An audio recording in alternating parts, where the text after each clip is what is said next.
Oh, hey. What's going on? Jeremy in the chat writes the following. Canada versus Morocco Saturday. Is this a better matchup for Canada? I know Morocco's good, but I don't know where they are stronger specifically. Well, Jeremy, let's talk.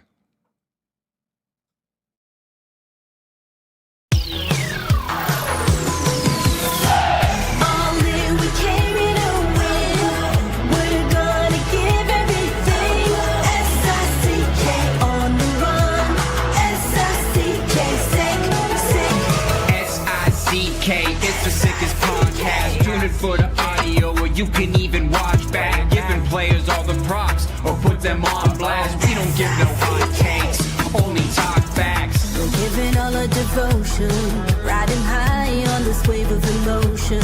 Going all out, yeah, cause this is our time.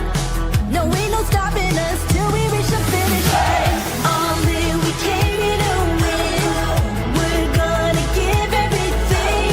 S-I-C-K on the run. S-I-C-K, sick. On fire, we're ready to fight. We'll bring the house down tonight. S-I-C-K on the run. S-I-C-K, sick.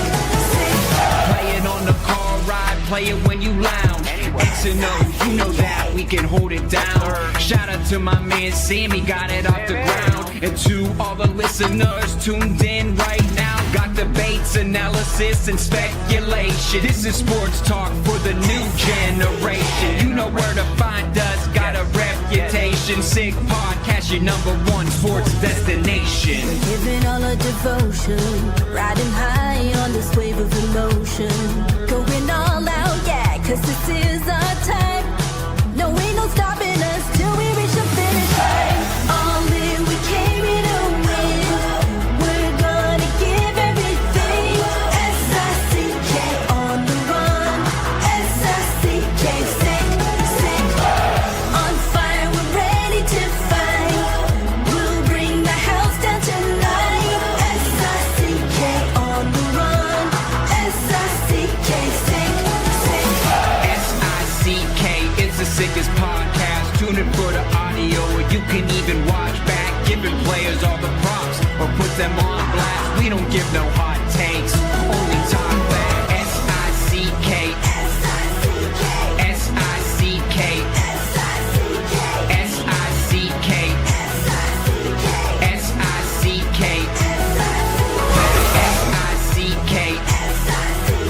S-I-C-K, S-I-C-K,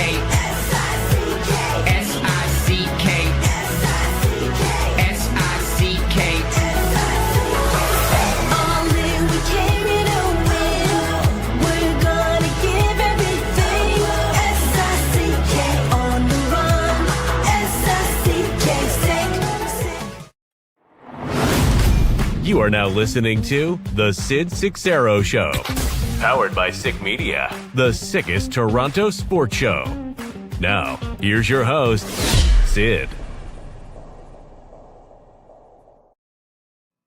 What's up? Oh, things are happening right now. Oh, my God. How about this one to open the show? Give me a second. From Shams. LeBron James will continue his career next season and has informed the Lakers that the franchise can move on without him. Whoa. Because he will play elsewhere, according to Rich Paul. Well, it's going to be that kind of show, isn't it? Whoa! Sid Seixeiro Show, powered by Sick Media. Live on X, YouTube, Facebook. I have no idea how long this show is going to be. Because the word of the day is anticipation. You got something else, Azza? Hold on. What? What do you mean you don't know how long the show's going to be? Hold on, let me have a meeting with myself. We don't know, Azza. Oh, boy. Listen, eventually we're going to get down to 1 hour shows after the World Cup. Let's empty the tank here. Okay. Although I think we've worked like 10 straight days. Fine. LeBron James has told the Lakers, finished. Is LeBron going to Golden State? Maybe. Is he going back to Cleveland for the 8th time? Maybe. Or does LeBron join Kawhi in Toronto? What's it mean for Bronny? I don't care. Good question, Azzo. I don't care what it means for Bronny at all. I'm glad the kid's healthy. That's all I care about. You know what I mean? The kid was in a bad spot not that long ago. Good for the kid. In terms of his career, I don't care. The other thing that just dropped is it's official. Sergei Bobrovsky's time in Florida is over. Elliot Friedman and a lot of people reporting that the Panthers have picked up Jacob Markstrom from the Devils. Markstrom is about to start a 2-year contract at $6 million per.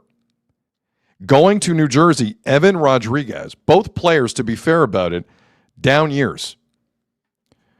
But couple the Markstrom pickup by Florida with picking up Akira Schmid from Vegas last night, another goalie, and it is over. Sergei Bobrovsky, after 3 Stanley Cup final appearances and 2 Stanley Cups, did he not get a Conn Smythe in there as well? No, he didn't, because it was Sam Bennett and Connor McDavid in those 2 finals. Right, yep.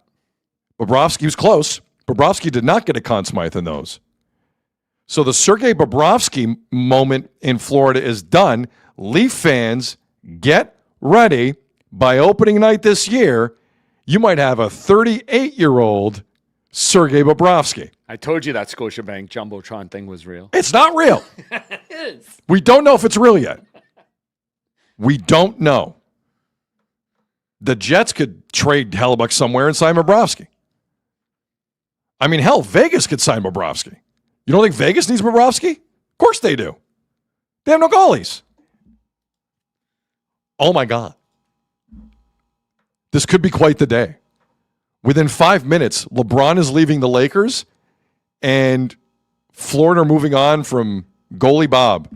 Shout out Sergei Bobrovsky, the last of a dying breed. Apparently, you couldn't win anything with like a $10 million goalie. BS. Bobrovsky was fantastic for that franchise. And he was pretty good for Columbus, too, but they don't know what the hell they're doing anyway. End of an era for Sergei Bobrovsky. Could be the beginning of a new era for the Toronto Maple Leafs, because as we know, the best plans lie with 38-year-old goaltenders. Go ahead. Make it a 2-year era, right? Sign him for 2 years. Why not? Everyone in the Leafs roster, 2 years. Why not? Everybody. Get Zach Werenski, 2 years. 2-year contract for Bob. Troy Stetcher just got 2 years. There you go. What else do you need? He just got 2 years. Seriously, Troy Stetcher got 2 years. And Austin's on for 2 years already. Yeah, that was the given. Yeah. I don't know what's about to happen here. Wow. Jeremy in the chat, buckle up, kids. Today's going to be a day. Whew. Okamoto Dragon in the chat. This seems like the busiest week in sports history. We haven't even started yet. Technically, NBA free agency begins at 6 p.m. Eastern tonight. And then tomorrow at noon Eastern, NHL free agency. Couple that with how great the Jays are. And then you got a Canada-Morocco game Saturday at 1 p.m. Eastern in Houston. Dude. Okay. I just wanted to get that out there right away because it's kind of important. So major NBA news. But wait a second here. We didn't even talk about the LeBron thing. Was LeBron's time with the Lakers a success? Does a bubble championship make it a success? I say yes. I think you have to. Bubble championships, as much as I hate their ass, count. They count. John Cooper will go to the Hall of Fame on 2 different versions of them. LeBron James did what he needed to do. He went there, brought some star power, and then did what James does, played GM, and screwed up royally. Yeah, sure did. And now the Lakers are sitting on Luka Doncic, who, by the way, will never win them an NBA title because he's not about that life. And now they're going to work around him. If I'm the Lakers, thank you, LeBron, for walking away. It helps the Lakers out. Go get Jalen Duren from Detroit or like a legitimate center because that's what Luka Doncic needs and other things. Delayed it by a couple years, though. By a couple years, but like whatever. It's now the time. I do think LeBron's time with the Lakers was a success. LeBron's won championships with 3 different franchises, man. If there was ever an argument for LeBron to be better than Jordan, that's the only one I'll hear. That's the only one I'll hear. That is so hard to do. In an era in the NBA where you got to give up assets and leverage and depth just to have this guy on your roster. Like, it's wild. There was not much behind him in any of those spots. Not much at all. And LeBron James won titles in 3 different spots. Will he do it in Golden State as well? See, this is the move that Durant should have made in Golden State that would have got him more respect. Golden State's in a world of hurt right now. So LeBron goes in there. Forgive me. What's LeBron? 41? How old is LeBron James? LeBron James. 41. 41. He'll be 42 in December. 41. Breaking news from Azzo, 42 in December. And considering how Golden State have looked rudderless, this is the time you go in there. Not like that cherry picker idiot Kevin Durant.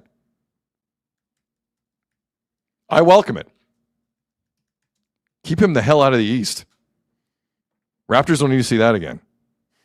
Keep him out of the East.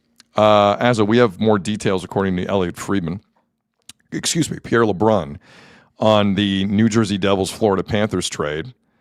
Evan Rodriguez, Jesper Boquist, and Ben Steeves to New Jersey for Jacob Markstrom and Angus Crookshank. That's the full deal. No picks. I don't see salary retention. Again, the New Jersey Devils just traded their goalie who was starting a 2-year, $6 million deal. Basically the goaltending version of Chris Knobloch. They got him out of there. Yeah, Jacob Markstrom is not that great a goalie, guys. Like I don't know what Florida's really thinking here. I do know what they were thinking with Connor Hellebuyck. We couldn't afford him. I'm sure they tried. So I still think the Vegas Hellebuyck thing is very much open. I don't buy Buffalo for a single second. I think Vegas will get Connor Hellebuyck. I do. But is Connor Hellebuyck the type of guy to show up at camp and act like nothing happened? I know he's kind of nuts like that. Maybe. We'll see. But some big happenings already.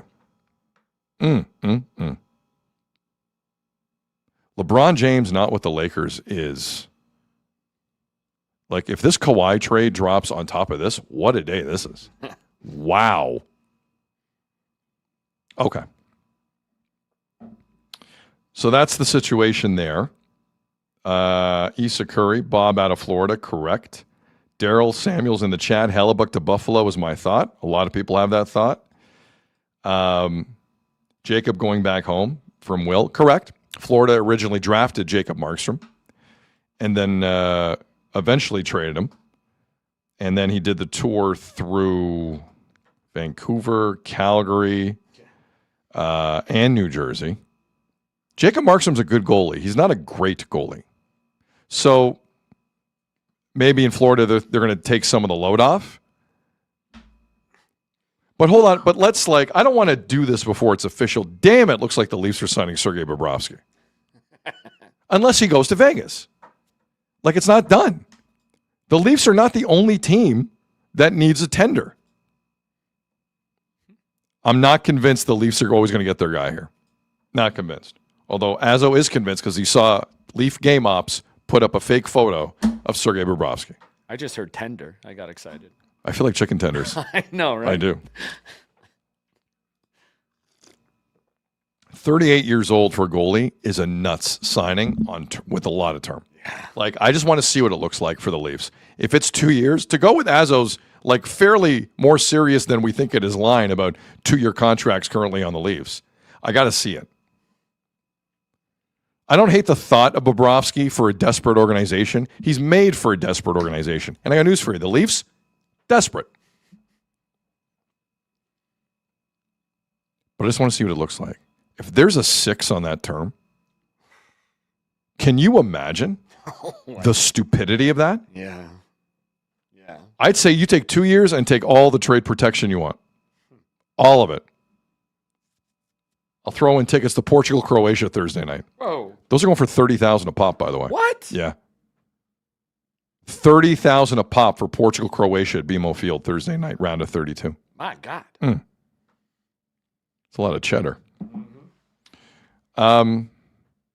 Mike in the chat. Sid, can I call you Sid Vicious? Yes, you can. Daryl in the chat. Azzo is a hockey insider in his next additional job duty for the Sid Seixeiro podcast. I like it. Got to make money somehow. That's the only one where Azzo would get a raise, is if he's hockey insider. Jeff has a party. Jeff inside a party. It's a little dirty, but you know what I mean. That sounds terrible. Jeff inside a party is not good. Whoa. We don't make a graphic that comes up. No? Comes out of a Kleenex box. Azzo Kleenex. All right, so we're trying to find terra firma here after 2 pretty big announcements. But again, LeBron no longer with the Lakers. Wow. What else is going to break today? Dude, if this Kawhi trade happens while we're live. Wow. Biga in the chat. Sid, the middle-aged man. Yeah, it's fairly accurate. Wait, what? I'm still on the right side of it, though. What does that mean? You know what it means. Means Jeff inside a party. Oh my That's what it God. means. Okay. We're going to get back to all that stuff as we go along. We're already 17 minutes in. There's so much. We appreciate all of you watching and listening. Hit like and subscribe if you want to support this little small business operation we got going here. So like a lot of Canadians last night, I took in my own scouting mission in Monterrey, Mexico. Jesse Marsch wasn't the only one scouting Morocco, Netherlands last night. I think a lot of us were.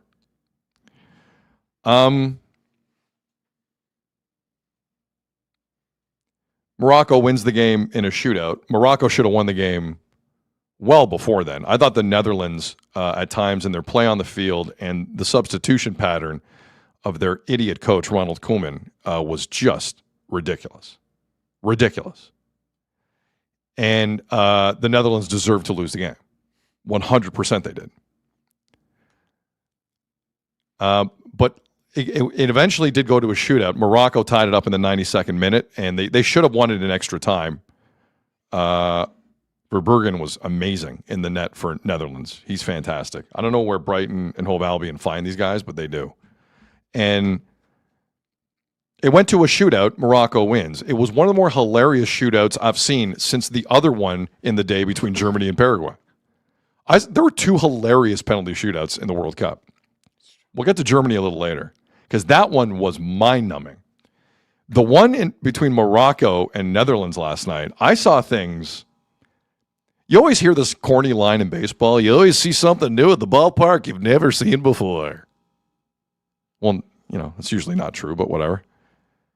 I saw something during a Netherlands penalty yesterday that I've never seen before. Crescencio Somerville, who got relegated with West Ham this year, he took a penalty for the Netherlands. And Bono, the Moroccan keeper, who was born in Montreal, you may have heard once or twice, number 24 in orange, like if he would have looked up once, he would have noticed a whole side of the net empty. To the listening audience, let me describe this to you. The goalie for Morocco is on the left side of the net, and there's no one on the right. There's no one there. Look up to your right. What are you doing? And 24 in orange, Somerville parks it in the mitt of Bono, where the streets have no name on that side of the net. Dumbest penalty I've ever seen. I saw multiple penalties yesterday where someone missed the net. Neither were worse than this. If he looked up, he would have seen 17 meters of open space to the right. I've never seen anything like this in my life. Netherlands lose. Morocco goes through. In front of Jesse Marsch, who's taking notes probably, maybe voice dictation. Never know. Canada, Morocco, 1 p.m. Eastern, round of 16 World Cup, Saturday in Houston. Two things. Because there were multiple shootouts yesterday, as I mentioned. I'll get to the Germany one later. You hear a lot around this time of year from people who are into the World Cup, but don't really kind of watch a ton of soccer, is this. Stop me if you've heard this before. Shootouts are unfair. It's not part of the normal game. They should play till there's a winner. The play till there's a winner thing, like, take the keys away from anyone who says that, because they're not fit to drive. If you let soccer players go tired, they will play for 7 hours without a goal. If you ever hear anyone say that, just tell them to sit down and don't operate any heavy machinery, because they're having an episode of some kind. That's the first thing. And TV needs the game to end. I don't know if you've noticed this. TV at some point needs the game to end. Not a lot of goals in soccer sometimes. Another breaking news tidbit for you. Secondly, the line that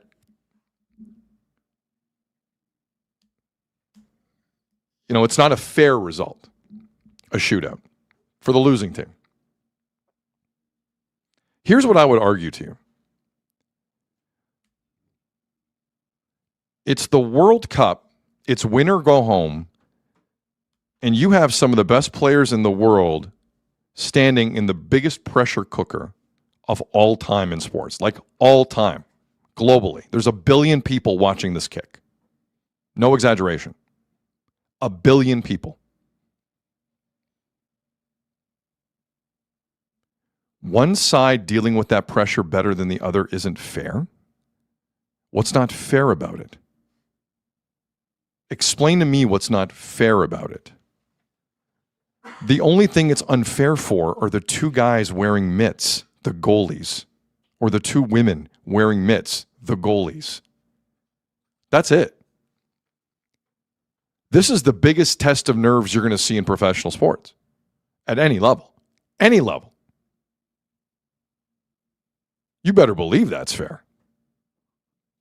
Who's got the stones to get through this moment with the world watching? Yeah, that's a skill. Hate to break it to you. That's a skill. Now, I've had debates with people about, is it a skill to decide which way to shoot? That's luck. I hate to break it to you. That's kind of lucky.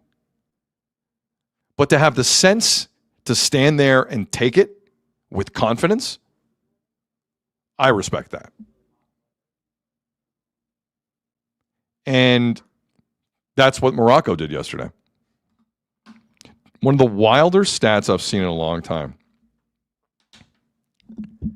Morocco in the last 2 World Cups have won 3 knockout games. 3. And they became the first African nation to reach a semifinal 4 years ago. Morocco have won 3 knockout games this World Cup combined with last World Cup 4 years ago. 3. Since Italy won their World Cup in 2006, since Spain won their World Cup in 2010, and since Germany won their World Cup in 2014, none of those nations have won a knockout game. None of them. We never saw Italy again. Morocco's won 3. So for everyone in the chat asking me, is Morocco hard? Yes, they are difficult. And the one kid I can't stop looking at, and I know those of you who've watched most of the tournament know who I'm talking about, but for some of you who just kind of really tuned in last night for the first time with Morocco, you probably noticed it too. Did you see the tall kid with the shaggy hair in midfield for Morocco? His name is Bouadi. He's 18. He's better than any Canadian player I've ever seen in my life. No exaggeration. Includes Davies. He's 18. He plays for Lille in France. Like, that's the level that Canada has to deal with. Now, to be a fly on the wall around Jesse Marsch watching that game in Monterey yesterday.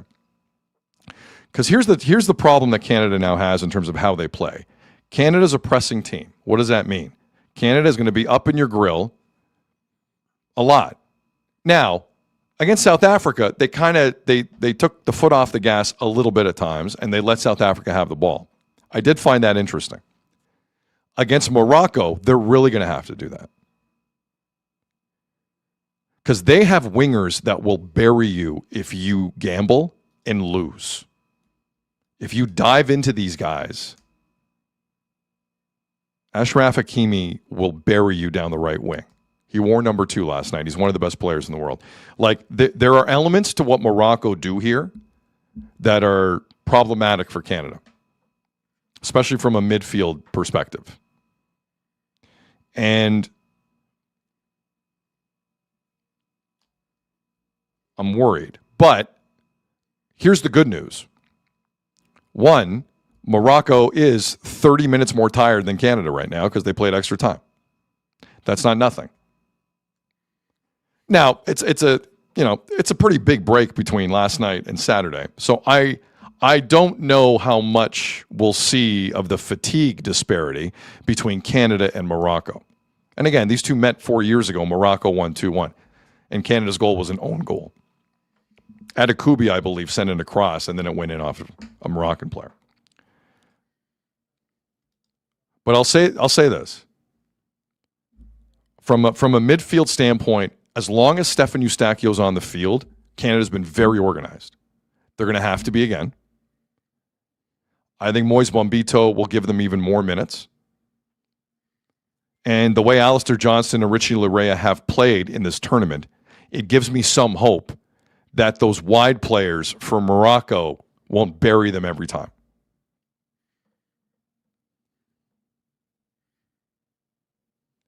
This is the best team Canada have faced in any competition or friendly since Argentina in 2024 at the Copa.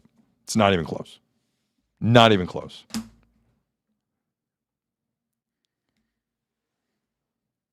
And it's going to be tough. It's going to be very tough. And this is by far the best team they've seen in this tournament. I'm not willing to throw their chances out, though. I know there's a lot of people kind of hand-wringing going, yeah, that was Morocco looked pretty good last night. Like, Netherlands had trouble getting the ball a little bit last night. They got Frankie de Jong in their midfield. They got some players. It's true. It's true. It's all true. Denzel Dumfries, all these guys, like Netherlands, they're loaded. They're going home, but they got some talent. And they had trouble getting the ball. How will Canada fare?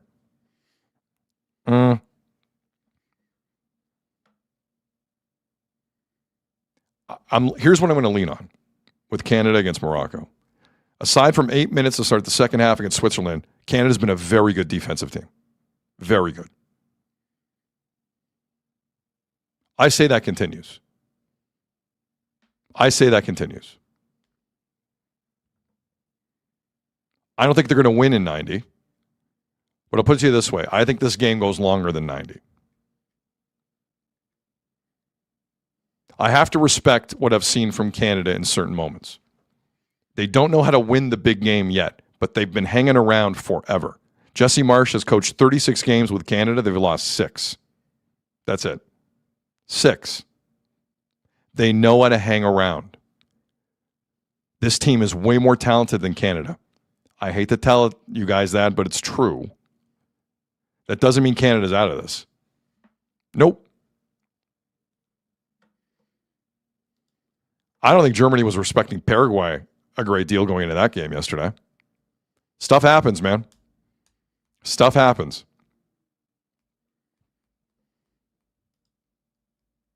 Part of me thinks it's not impossible. But defensively, there can be zero mistakes. Because offensively, Jonathan David is not getting a crouton's worth of a chance in front of that back line for Morocco. I don't see it. Not with his speed. Their central defender scored yesterday in the 92nd minute and raced through everyone, Morocco's. That guy's faster than Jonathan David. Most of their defenders are faster than Jonathan David. I don't know how he's going to get on the ball properly. We'll see. That's a whole nother thing. But I think defensively, that aspect of who Canada is can keep them in the game. Call me overly optimistic. But make no mistake, and I've never in my life thought I would say this, this is the worst of the two options out of last night for Canada. I would take the Netherlands over the way Morocco looked at times. No joke. They have an 18-year-old in their midfield who is eating people for lunch. Lunch. He's 18. He's the biggest kid out there. Eustachio and Saliba and whoever starts, they got some work to do. Canada will not have the ball a lot in this game. Doesn't mean you can't win. Doesn't mean you can't win. But this will be a different type of game. KJM in the chat, how much does Davies play? Let's say 70 minutes. If he played 75 plus added time, let's go 70 minutes. Moise Bombito, let's say 65, 70 minutes. Sorry, forgive me. 20 minutes for Davies. Comes on the 70th is what I meant. 20 minutes for Davies. Let's say 65, 70 for Moise Bombito. If he's not on the field, Canada's done. Okay? Bombito's speed is needed. If he can't play for whatever reason, and who knows with this team sometimes, it's over. But if he's out there, they got a shot. And Max Crepeau is going to have his best game of the tournament. He's been a little underwhelming for me.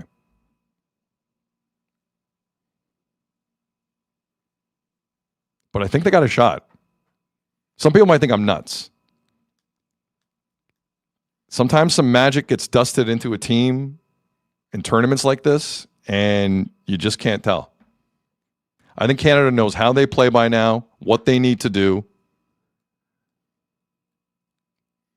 And Canada might have a burr in their saddle about 4 years ago. Never know. It is going to be difficult, but not impossible. Jeff has a party. Good afternoon. Oh, hey, Sid. What's going on? Did you watch that thing last night? I did. So what'd you make of it? I thought Netherlands were playing like scared. Yeah, a little bit. They look like that, and that's what I hope Canada doesn't do. Like, just go out there, be aggressive, play their game. Yeah, Netherlands just looked scared to me. They weren't playing properly. Because like their manager, Ronald Koeman's like one of the great defenders of his era. Yeah. No one hit a free kick the way he did. He is one of the worst managers I've ever seen in my life. Yeah. Like he took off their best defender, Mickey Van de Ven, right before It was weird. Morocco scored. I couldn't did believe notice it. that. I saw that. Van de Ven was everywhere. Yeah. And they took him off. I'm like, wow, you're dumb. You are dumb. And Is he worse than Roberto Martinez? Never mind. Don't answer that. no, he's not. No, Roberto Martinez is dumber. Okay. But like, when you're watching Morocco last night, are you saying to yourself, Canada has no chance? Because some people were thinking. Listen, they went to the panel after, and under the darkness of that Vancouver skyline, which looks way creepier at night. By the way, It's way creepier at night. Stephen Caldwell and Kevin Kilbane were doing everything in their power not to say they're dead. Like they were being very diplomatic about it, with like an inch over the line to it's going to be like when you hear Stephen Caldwell say it's going to be difficult, that's code for they're in severe trouble if Morocco bring that game. Now, with that said, last night's game, rough. Yeah. That was physical last night. The Van Becca defender was bleeding left and right. There's nothing worse than a blonde guy bleeding all the time. That's true. Like it was a physical game. Mm-hmm. So did it take a bit out of Morocco? We'll find out. Canada's game against South Africa was not like that. But Morocco's at all. playing with some confidence. Oh Like they my just have God. that swagger right now from what you said, from what they did in the last tournament. and stuff. Morocco are better this year than 4 Yeah. years ago. And Yeah. they got to the semis 4 years ago. But that's what happens if you step up a game or you go on a run, right? You play with that kind of swag. Like, man, yeah, they just look confident and they look dangerous. They do. Rebe in the chat, Caldwell stuff is code for buckle up. Yep. Means the task is on hand for these guys. So I hope they step up to it though. I think they might. Yeah. I'm Why still not? I'm still oddly bullish about Canada and how they play. Now, they need a goal here or there from their people. Like, we need to kind of stop babying this Jonathan David thing. Jonathan David, during every game, scores 9 goals in the commercials. I saw a commercial. He's putting in work. 9 goals. Yeah. Haven't lost yet. Boom, boom, boom. Boom, boom, boom. Jonathan David in the commercials is messy. I know. He's taking on Messi in one of the commercials. I'm getting excited. I think he can do it. He's going to bounce back. Let's go. Boom, boom, boom. All right. So that's kind of what I think. Like, this is going to be hard. Oh. This is going to be But we knew very that. hard for We knew Canada. that. Dude, you're in the round of 16. Round of 16, yeah, I hear you. It's got to be hard. Like, I hear come you. on. But this is where they can show who they really are. It wouldn't And be I hope they do. It wouldn't be worth it if it was easy. Right. There you go. Tell them. Life lessons. But that Hakimi thing, like, they have to really think about who they're playing on the left wing against Ashraf Hakimi. Because he didn't look great like most of the season. He had some injuries. He looks 100% fit. 100% fit. And they haven't even like released him like that yet. Yeah. And that Sabari kid who signed for Bayern Munich, number 11, he was everywhere. Yeah. He was everywhere, man. That's what I mean by Like- playing with confidence. They were Oh. just all over everything. Or, Right. again, I don't know if Netherlands was scared or what, but Netherlands, listen, I just don't think Netherlands were good enough. yeah. Which I've rarely said in my life about Netherlands were in the semis of the Euros 2 years ago. They're not nothing. And their goalie kept them in it, you're right. They scored first. Like, But- what else could you want? But like a few of us were saying coming into this tournament, a lot of those Netherlands players, down years. Virgil van Dijk, down year. Gakpo, I'm not going to say much about Gakpo because he lost his unborn son like days ago and he still played last night. Yeah. But he didn't have a great year for Liverpool. They were literally starting, that Somerville kid, they were starting a kid who got relegated to the Premier League. I can't remember the last time Holland started a relegated player. That's crazy. That's it, yeah. They were never good enough. DeKid619 in the chat. Jonathan David hat-trick Saturday confirmed by Jeff Azzopardi. Did you say that? No, I didn't. I thought you said it. I did not. I thought I heard that. Sure, but why not? I thought I heard that. Oh, I got a prediction for you. Well, Go ahead, shoot. no, not What do you- yet. When we get there. All right. Anna Banana in the chat. Dutch goalie was very unlucky, and on the penalty too when he kicked it into his own net. Yeah. Tough, man. But it's true. That shootout was one of the most intense. I don't even know what to call it. It's crazy. Dude, Timber missed that net by 18 feet. Like, it was bad. Yeah. That's the worst part of any shootout. If you miss the net completely, like, that's so embarrassing. Well, what did you say yesterday? What's the key thing? Usually, if you're remembered for a shootout, it's usually for missing, not Yes. hitting your shot. Agreed. And it is something they practice all the time. I'm with you. And the pressure does bring out Dude, it is. the better team. Don't, They work a on that. billion people are watching you on television. Don't tell me there's not skill in that composure. Without 100%. And by the way, they keep destroying Kevin Kilbane for his missed penalty years ago. And Kevin Kilbane gives a different answer every time, and it's amazing. It's unbelievable. He is handling it so well. Like, And Duthie made fun of it too, which was hilarious. Kilbane, but he's giving you a different like perspective of it every time he's talking about it. It's crazy. I've seen broadcasters repeat the same thing 30 times in a row, and they're like, I did a great job today. That's not how that works. Give me something different. Give me something a little different. Kilbane's doing that. You're right. He's been great. And they talk about it all the time. 100%. It's true. Chris in the chat, 1 billion people? No way. No, that's what the audience is roughly globally. World Cup? Yeah. World Cup, man. Get out of here. When it's like, especially now at this point, because it's the only game. Like every game is so intense. The whole world's watching. The whole world's watching. So the FIFA tells us. Mm-hmm. Jeremy in the chat, Azzo, what is the witch doctor's prediction for today? So he has Sweden knocking out France today. Get at the witch doctor's stupid. I did hear that. Remember that dance, the witch doctor? The Yeah. witch doctor. The witch- Oh! The witch doctor. Oh! The witch doctor. Remember that one? Please don't do that. That was one of the I did worst that. 90s. Witch doctor. What? Yeah. That was the whole track. It really The guy was. made a ton of money off of that song. Market Club Energy for sure. The witch I remember doctor. that. The witch doctor. France are going to destroy doctor. Sweden today. I don't want to hear it. Yeah. By the way, Cote d'Ivoire, see. Norway got really cute sitting everyone in their last group game. Now you get Cote d'Ivoire Suck on that. Some skilled team. Norway is going to get their ass handed in today. Watch Whoa, this. Yes. whoa. Oh, everyone, look at everyone row. Got my look own at everyone witch row. doctor over here. Look at everyone row. Shut up. You hate rowing. them so much. The rowing is You stupid. just hate the exercise. Do you hate the exercise of I having don't. to do Exercise is stupid. You just don't want to do the exercise. The witch doctor.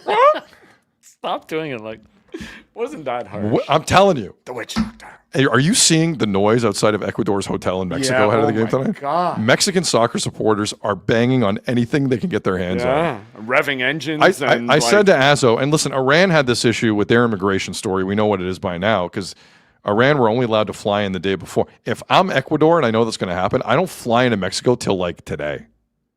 It's not ideal, but at least I get a good night's sleep somewhere else. I got an idea. Decoy hotel. A That's what they need. decoy hotel. Yes, of course. I love it. Norway's going to get skunked, I'm telling you. Oh, my God. Skunked. Stop it. We're Norway. We don't have to win the group. Shut up. All right, we'll get back to soccer here in a bit. Welcome back, Bo Bichette. Welcome back, Bo Bichette. Yeah. Hell yeah. Welcome. I don't know why I'm clapping. He left for $42 million. He's fine. Bo Bichette came back last night as the Mets went to 15 games below 500. And again, like AJ's fans, you scored 2 runs, and one was like a weird Little League home run that wasn't even a home run. They hit the horn on Springer's home run. Guess what? I heard Triple and an error. They don't even know the Should've been rules 2 down. errors. They don't know what's going on down at Rogers Center. It wasn't a home run. Shouldn't even have been it would have been a single. Should have been a double in 2 Yeah, errors. exactly. 100%. And somebody hits the horn? What are they charging fans for the horn down there too? Maybe somebody just pushed it. Maybe they paid to push Triple and an error. Scores. it. At least they didn't bust out the jacket. Yeah, can you imagine? Can you imagine if they busted out the jacket on a Little League home run? But Bo Bichette came back, and I do applaud the Jays for running the welcome back video before the game, just to get it out of the way. Of course. Again, the Jays were under no impression he was staying because they were not going to pay him $42 million. So the Jays are like the most cool team I've ever seen watching an elite player leave. Like, it's a weird vibe. But Bo Bichette got the video while he was warming up in right field. They played it. He acknowledged the crowd. Mm-hmm. Smart thing to do. Get the video out of the way. I actually think teams should do that more. That's how it should be. If you're going to do, like, even for the Leafs, during warm-up, play the video. Whoever's back. When Matias Michelli comes back, play the video. Do it during warm-ups. It's good. But Bo Bichette, who during his time as a Blue Jay showed the emotion of a coffee table, before the game, while he was staring out onto the field from the visitors' dugout for the first time, he kind of had trouble finding the words, and he got kind of emotional. I know a lot of you have heard and seen this. For those who haven't, here it is. Oh, sorry. No problem. I don't know what to expect. I mean, I think that I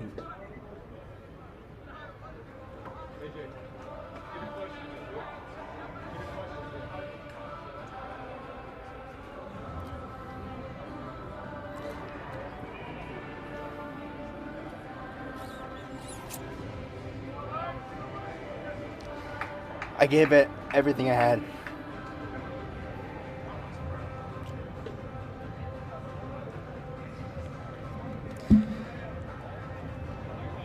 So I just hope that's appreciated. Some of the responses here. Naz in the chat, tears of regret. Chris in the chat, boo-hoo crybaby. Could be worse in the chat. You insulted my coffee table.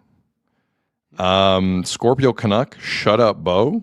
Wow, really? The Funky Fro, 22 seconds of silence. Alan in the chat, lost for words. Nusu in the chat, took a long time to think right there. Clone Chow in the chat, quote, I think I fudged up. Azzo, your thoughts on all this? Because I have to be honest, Azzo came in today And he's like, I want to take a stroll with Bo. Azzo rarely I says want you that to go me. first. I'm curious to hear your thoughts, and then I'll go. Because, I might go for a little bit, barring any trades breaking. I think listen, first off, Bo Bichette is making $42 million this year. And things are so bad in New York, he might opt out. That's kind of where things are at. I never felt like I got to know Bo. I don't feel emotionally attached to Bo. I don't have ill will towards Bo. It was one of the more emotionless goodbyes I've ever experienced for a player of significance in this city. I didn't feel anything. I know some Jays fans did, and for sure. So you're right. But I was just like, okay, because when you sign Vladdy to that, you're not going to do the other thing. You're not.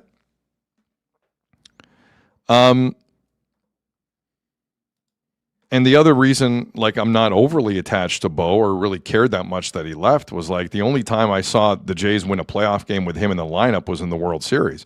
And even in the World Series, like, they had to work around his leg injury when he was on the base paths. Like, it was panic time. It's true. So I am not. Listen, I'm not ripping on him for crying like half the chat was. I was kind of surprised by that reaction, actually. You want to get emotional, get emotional. He spent a lot of time here. But, best of luck to you. I'm just kind of unmoved by it all. I'm more concerned with the fact that the Jays still, again, scored 2 runs last night. Yeah. And one of them was a gift. Yep. I'm with it. I'm right there with you. 100%. So I'm like, I will get emotional about many things. This one, I'm just like, okay, he's back, and he made his decision. Jays made theirs, and it is what it is. Yeah. Where are you at, Azzo? I'm curious now. I'm very fascinated with this. Really? Thing. Go ahead, shoot. So I think Bo's importance has been very undervalued here. And I think it's becoming more and more clear. And seeing that yesterday and hearing that, he got emotional. There was a big chunk of that before that, where he revisited the World Series run last year. Now he's had to sit on the sidelines and watch it. And I think that was tough for him. Because Bo was a guy who played almost every day. He fought hard to come back. No, but he was. And he wasn't 100% when he came back. Right. And he gave us the lead in the World Series. They should have won the World Series on his 3-run home run. They should have. Dude, did you read Keegan Matheson's, his pregame piece on it? What did he say? So here's how it starts. In another life, just inches away from this one, Monday night would have been the final ring ceremony. Like the final player to come back and get his ring. I don't think Keegan should be doing that. I was like, damn, he's right, though. He would have been. No, but hold on. Didn't the Jays give themselves ALCS rings? Maybe. No, not maybe. They did. Yeah. They have. They've had their ring ceremony, by the way. I don't know if you knew that. You get that. The Jays made their own ALCS rings. They're not the only team to do it, but still kind of pathetic. Yeah. But I hate the argument that they did that whole run without him. Because if he was in the lineup and he was healthy, you would have helped this team, not hurt them. They did win 2 playoff series and the division with him hurt. Yes, I know. But I'm saying if he's in the lineup every day, he's not hurting your team. He's led the AL in hits for 2 years. This is a guy who went out there and played every day. I'm sorry. He was bred to be a ball player. He was bred to be guarded like he is. Like, he did all that. He was bred to not show emotion like that. And I think last night just got the best of him. Especially, he mentioned how it was a bit of a hard time last year watching them do that without him. And he heard us all rip his defense, but still went out and played shortstop almost every day. The years he almost led the majors in errors or whatever, he also played more games than anybody, played more innings at shortstop than anybody, which isn't an easy position. You're seeing Jimenez kind of struggle with playing it every day again for the first time in a while. It's tough. This guy showed up every day. And honestly, the more I look at this, especially with Vlad's struggles, I think he was the yin to Vlad's yang. Like I said, what I said last week is I need Vladdy to be more professional. Bo was always the professional in that room. He was the one we always went to. He said the Gatorade dumps are inappropriate sometimes. He didn't like them. The jacket is inappropriate sometimes. Bo didn't like it. And Bo was always the one who kind of set that straight. Maybe not right now, guys. Well, look, I supported all of that. I think, and listen, to be fair to Bo, July of last year, he had 357. Yeah. August of last year, before he got hurt, 367. Dude, I think he has 5 home runs in June. He's beating Vlad. He's destroying Vladdy's June. You and I are destroying Vladdy's June. But I think, the defense, hold on. The defense was always not great. for a position of that level. And I think people now who defended Bo blindly, who don't watch any other baseball besides the Jays, realize, oh, Jimenez might be pretty good at it. Yeah, but Jimenez is struggling now to find it like every day, playing it every day. Dude, Bo hardly took days But off. Jimenez, like, come on, you're going to tell me Jimenez now is worse than I agree Bo. 100, but I think the Jays did that out of respect to Bo and because of the leader he was in the locker room, in the dugout. We might not see it. He might not come out publicly and say it.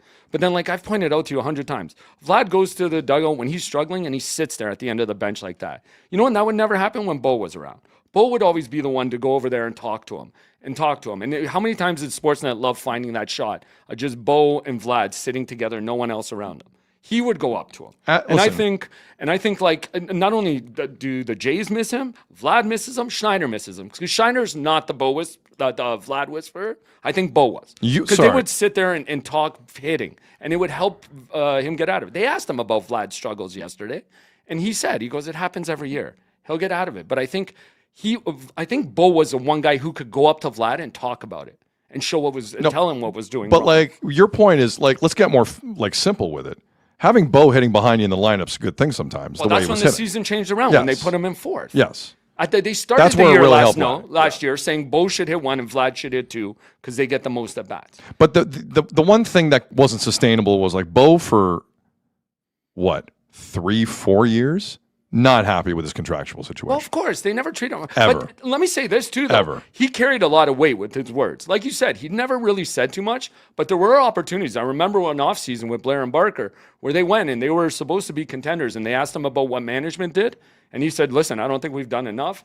I can't remember. He mentioned a couple players. One was Justin Tucker. Days later, the management went and signed Justin Tucker. Like, I think Bo's words carry a lot. Again, I think he was bred, given who his family is, he was bred to be a baseball player. He's bred to be guarded. He just wants to go out there, play every day, and he wants to win, which I'm never going to get mad at. But listen, I don't doubt he's a talented kid, but like there's also a level of like, much like the hockey team in this town, there's a crew of people together that didn't do anything when it mattered the most, and these two guys, for the most part, did not do anything together when it mattered the most. I don't know if you can compare the two. It's a tough comparison because they're in the playoffs less than baseball. No, but I it's understand 9 guys got to go through. Like, they're not on the in ice. hockey, you play 18 minutes a night. It's not fair to Matthews and Marner He and led Nylander the either. AL, like, what, twice with most hits? Like, come on. What are we talking about? Like, he did contribute in a lot of ways. Listen. And here's a guy who never used excuses. I'm sorry, he's never seen excuses. I know this guy went through some social media stuff, too. He got bullied, and like I said, he had to listen to us talk about his poor defense and all that. All right, Azo. Yeah. I'll take all those points. Mm-hmm. Given all those points, why did the Jays not believe he was worth $42 million a year? I think they just let it get too far, and it started steamrolling. They didn't want to give anybody a What do you mean, contract. get what too far? What are you talking about? Like, they let it run for too long, and then they had to pick him or Vlad. They were never giving both of them a contract. If they never.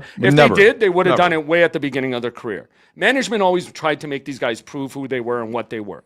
He was the guy everybody looked at who should have got the long term because he did lead the AL. He was more fit. He was playing every day. They trusted him more than that, but then they let it go too far. Look, I think they just let it sit too long. if anyone wants to look back at the Bo Bichette era here with complete rose-colored glasses, because there were a lot of positives, that's up to them. He's now on a team where he has to take responsibility for this as well. Yeah. Now, he's playing better now at the plate. The Mets have but so many. It has been but he at times has been a disaster too. So like you got to own that because you're having a good June doesn't erase the first 2 months from when now. doesn't he own it? I've never heard this guy give an excuse. No, but I'm not talking about him. I'm talking about like the Bichette apologists is what I'm talking about. A team with Lindor is never going to The win. guy says 4. Did you hear him after the game? He said 7 words. I couldn't give you a quote from Bo Bichette until that's who he is. until that moment before the game yesterday that I remember, Azo. I don't remember any quotes from this guy. Why is his quotes? Isn't his play on the field more important than that? But if you want to be a leader, I need more than that. No. Like Jonathan David right now for Canada, disagree. bit of a problem because like he's wallflowering. If he's the guy going over to Vladdy and telling him what he needs to do to get his hitting right, there's a reason I think Vladdy's streak has never gone this. Again, the home run jacket thing. Why was it? I don't care if you think. Hang on. I don't think if we can say you can debate if it's a controversy or not. Fact of the matter is, Vladdy didn't have it ready. If Vladdy has a jacket ready, anybody in that dugout's putting it on because Vladdy's the leader of this team. right? I mean, I no, don't. but it's unprofessionalism, dude. It's not. Bo was a professional ball I player. would debate he's the leader of the team right now. I would debate now, that. but he is, Yes. dude. If he's standing up there with the jacket, Kirky would have put it on. They all will. Oh, he would have, but it wasn't because he's right. the leader. And he it said to wasn't hell right. with it. Right, because that's Right. unprofessional. Guys rounding the bases. Why can't you have the jacket ready? Look, man. That's my issue with it. I was Bo Bichette a bad player? No. Was Bo Bichette leading you to greatness as a $40, $45 million player? Hell no. Yeah, no, he's Hell way no. overpaid. His I'm not defense, his Azzo, like he doesn't want to be the guy in that spotlight, but he wants to be paid like the guy in the spotlight. Who? Bo. Bo just wants to go out and play Bo wants to be baseball. paid like he's in that. But what blows my mind is he was also talking to the Phillies this year. Hold on a They second. would have eaten him alive in Philadelphia. If you lead the league in hits for a couple seasons, you don't think he's earning his money? in or the he's a soft leader? spotlight of Toronto, yes, of course. spotlight. Is he Get outta is he going to lead the nationally in hits in New York and Philly? It's not the same thing, man. It's How not do you even know? close because he's doing it. He's not going to come close to those numbers in the National League. So for He's 1 not. year, when he okay, Well, it's going to be his only year in New York. yeah, maybe. For the 1 year, yes. But for there's the a 1 reason year. a guy like Don Mattingly loved Bo Bichette, and you would see them talking all the time. He's a baseball guy, Yeah. born to be a baseball guy. And that fact he shows no personality, I could care less if he's leading the league I in understand the hits. Bo loving. I am personally fine with this organization who knows him better than any of us. But I think you need him if you Hold have on a guy a like second. Vlad. That organization that knows him better than any of us did not think he was a $40 million player. No, I think by the end it was his choice to walk. Because they weren't giving him $40 million is my point. No, but $40 million just came out of nowhere. Nobody, Mets are the only team that we're going to give this guy. I mean, I don't know what was out there. I don't know. Okay, so I he don't know if wanted the to Phillies. see- I don't know if the Phillies were offering him $40 million. Again, No if he idea. wa- If he wanted to No see clue. what other teams were going to pay him, because this organization kind of disrespected him for years. Disrespected him. Well, wouldn't The offer hell him are you talking- anything. They played him in a position he wasn't good enough to play for years because he wanted to do it. That's crazy. That's exactly what happened. When other young stars are getting locked up, they never offered this guy an extension in his 7 years he was here until the end and tried to listen. do it. If we're gonna act like Bo Bichette was completely persecuted in every contractual said negotiation with the Jays, Said let that. everyone slow down. Nobody here. said that. Slow Stop it. the But you- martyrdom of Bo Bichette. Ease up a little bit. Hold on here. a second. So what would they The have paid martyrdom.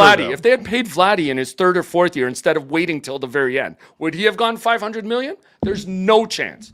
No chance. They overpaid Sorry, if for Vlad. Vladdy. Hold on. If Vladdy was a free agent, No, if they would have locked him up after 3 years, if they believed in it him wouldn't. after his third It wouldn't years, be $500 million. No. it'd be like 150. Like he'd be on a joke of a contract compared to the But $500 million. you're asking Rogers to be proactive there. Right, and and you that's and I what both they know it's didn't not do with happening. Bo. So Bo All right. felt after leading the league in hits a couple times, he deserved something like that. Listen, Azzo. I'm agreeing with half of what you're saying here. Like the guy's a good player, but and he you did can't- some good things in the organization. But let's not act like. But because he got the $42 million The from the Jays Mets, drove him out of town. The Jays played him in a position he wasn't supposed to play in for years. they let it get to the end. Guys are allowed to test free agency. And I guarantee you, they offered him a pretty good contract to stay in this organization. And he's like, no.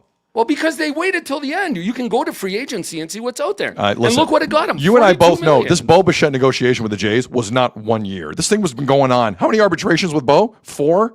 Like this thing's been going on for a while. So you with think Bo they Bichette. did offer him a long term? Yes, of course they did. Maybe not to his liking, obviously. I don't think they did. I find it difficult to believe the Jays Show- never once offered him a long-term extension. At a fair value. I like, what's the value? No, that's not what I'm talking about. You're saying they never offered him anything. I guarantee you they did. Yeah, but if it's not They a did. value for a guy who leads the Okay, league well, in but hits, then that's negotiation. You disagree with what I say, But and you I think- disagree with what you say. so you think that the Jays negotiate when they have somebody on arbitration? Because I'm pretty sure they don't. Listen, all I'm going to tell you is this. Jays have their set and I'm price. pretty safe in this knowledge. The Jays offered long-term deals to Bo Bichette before he left. Show me that. Not at $42 million. No, obviously nobody was But giving like- him $42 million except for the Mets. Right. So if you're the Jays and you know him better than anyone, you're like, this guy's not a $42 million player. Nobody thought Because that, it's not though. just what we see.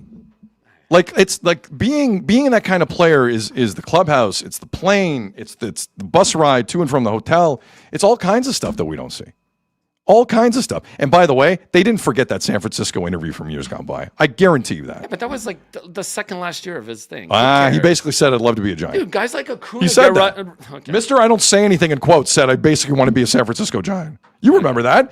You're smiling. You know you remember But it was that. the year before he was about to go to free agency. You can Vlad did the same thing in New York, a team he hated for years, and all of a sudden he's okay with signing with the Yankees. Again, I want to preface Get this. outta here. I'm not saying he was a bad J. He obviously wasn't a bad J. But your arguments are. But he's going not going up he's not going to the level of honor or whatever they're doing now in the concourse of honor. Yes. Do you think he goes in the concourse of honor? No.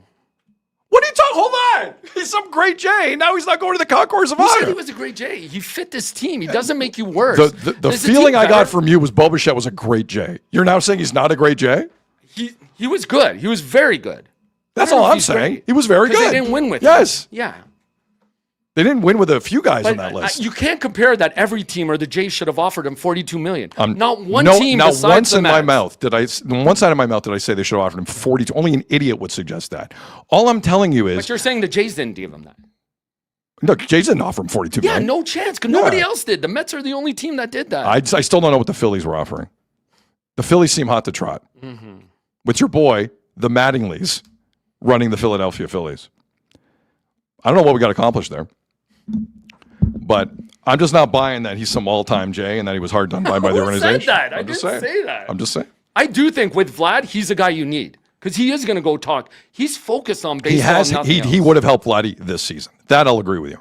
No question about it. Vladdy's a joke. Vladdy, what is today? The last day of June? Today's the last day of June. He is hitting us home run before they go on the road again. He's hitting a home run today or tomorrow. I didn't hate what I saw from him last. Does he finish with one home run in June? Probably. He has one day to flip the script on Actually, that. I think it's more poetic and more fitting if he hits it on Canada Day if they don't sit him. But I do think I saw some good things in his swing last night. I think he hits a home run today or tomorrow. That's a prediction I want to give you. Chris in the chat. Sometimes the money doesn't replace the fam. Is that a rip on the Jays or on No, Bo? he's saying like overpay a guy, but they had a connection. They had something. And I think that's where Schneider gets skated off free here. Because Bo was the one who always had the balls to go up to Vladdy and talk to him. Or just talk to him. Sit there and talk. Like I said, when Vladdy's sitting there at the end of the bench by himself, there were shots. Sportsnet would get it all the time of Vladdy and him just sitting there talking. Okay, so one more time, because I think it's a really important point that I don't think we've talked enough in the city. You think Vladdy's season would be very different right now if Bo was still hitting either behind him or two places down in the line? No doubt in my mind. Okay. No doubt in my mind. I think that's what we kind of assumed it. And again, for $42 million, the Jays were never bringing him back, and I'm okay with that. But I do think the connection him and Bo had and how they could sit there, because Bo is just focused on baseball. He might not have personality. He might not do He doesn't have personality. And I'm okay with that. But he would sit there and talk to Vlad or go over to him and tell him what was up. Or they would just talk hitting. That might make Vladdy change his mind. Again, this year I've seen it 100 times. Vlad goes and sits there and nobody So, talks. Azul, I want to drill down specifically on your point here. You're annoyed at the Jays for not working harder to keep Bo? Is that what you're saying? No, I'm just saying somebody has to step up in Bo's absence. Go talk to Vlad. Okay. I'm with you there. How about someone else nobody step talks up? to him now. Yeah, like somebody do something. I'll take someone doing anything in the lineup. How about that? Well, and then that's my other point from last night that I want to get into. Last night was a win where they did things right, playing a bad team with the Mets. They took advantage of an error. George Springer, even on his bad toe, hustled around the bases, scored. They got good pitching. They got great defense. That play from Valenzuela where he throws the guy out at second, two great catches by Lucas in the outfield. Miles Straw hitting that two-strike sacrifice fly. Like, they did baseball things last night. They were a professional baseball team, and they took advantage of a team worse than them. And they scored That's two. all I want from this team is some professionalism. Fair, but they also scored 2 runs last night. Yeah, no, I know. It's And one like- shouldn't have really counted. The bar's pretty low on Jay's professionalism. But that's what this team's going to be, 2-1. Like, that's how they're going to win. Well, heaven helped them then. Unless Savage Bo gets going. was excellent last night. I still think he Like- doesn't look right. Like, he's I'll take no walks last No, night no. from Trey Savage. You're 100% I will off. take 0 walks from Trey. You're 100% right on that, but he still looks like he's laboring through his starts, which I didn't see much. And somebody made the point, maybe this year's the first year he has to go through this, and even though they gave him the month off in the season, the 5-day grind of it all. Last year he had the goal of jumping levels, and he had the World Series. Like, when you're in the playoffs, everything changes. Chris Betty in the chat. Azzo, just cut Sid's mic off. He talked more than I did in that. What are you talking about? Ridiculous. That's funny. All right, so let's see. Buzzy in the chat. Sid is just stressed about Portugal. No, I think I know how it's going to go Thursday night. You worried about the weather? No, tomorrow? It's hot. What's about? Or Now Thursday. they're calling for rain. Weather aren't they? Thursday. Thursday. It's Sorry. raining tomorrow. Thursday looks like it's clear in Toronto. $30,000 a ticket Wow. for Portugal, Croatia. Anyways, but my point was, like, honestly, the American League is so bad. If you just put the right players in, like Miles Straw, I'm okay playing every day. Nathan Lucas, I'm okay playing every day. Like, you put a professional guys in there every day, you can take advantage of this American League and win games and get yourself in a position to do it. But to go like transitioning off Bo, because part of my big problem with Bo is I always had a hard time looking past the defense. Now, some people could easily look past the defense. But then you blame the Jays for that, for not asking him to move. I think it's a respect thing. No, but I think it's a Jays rip as well in terms of scared. It's the same Vladdy scared stuff we see all the time. Well, I think no one's really going to stand up to either guy. Again, this is a guy who called out management on an interview, and they went and signed the guy he mentioned 3 days later. Like, I think Bo's words carried something with these guys. For sure, but they could have easily asked Bo to move to in terms of the defense, for me, that will sully me in a hurry. Like, that's kind of an important part of the game. But again, he also played he played more than any other shortstop around America. He played a lot of games of average shortstop for the team. But when you see it from a guy like Juan Soto last night, it's way worse. Oh, there's a guy who just way worse. Did you see the reports on him before the game? What specifically were they reporting in New York about Juan Soto, who's also making $40+ million this year? So that, like, he's in his contract that he can isolate himself from his team and just do stuff on his own, and it was some weird stuff. And then he makes a play like that in the first that cost him. He was a disaster in left field last night. Yeah, a disaster in left field last night. See, here's the problem the Mets have. I'm not going to land on this long, but this is an issue. If you're in New York and you're not scared of criticism, like Bo clearly at times, not this month, but at times this season, has looked like he knows what's going on around him. You're now in year 2 with Juan Soto, and he doesn't care. Well, Francisco Lindor is another problem, too, on that team. Because that's a whole nother thing. I'm not a Lindor guy either. No, I'm not a Lindor guy. So the reports were that Juan Soto gets preferential treatment and is allowed to isolate from his teammates a lot. That's what I mean. So I'll give Bo the pass. You're like, okay, you signed the $42 million, but you're stepping into that environment where Soto and Lindor are the two leaders. That team's got tons of problems. What team allows that to take place? Honestly, yeah. Like intelligent team. Well, I shouldn't say that. I'm sure Ohtani has his rules down in LA too. Yeah. No, but he looks like a good teammate on the bench. Like, he's not doing crap like that. No. He is telling Dalton Rushing to go to hell, his catcher, which I love.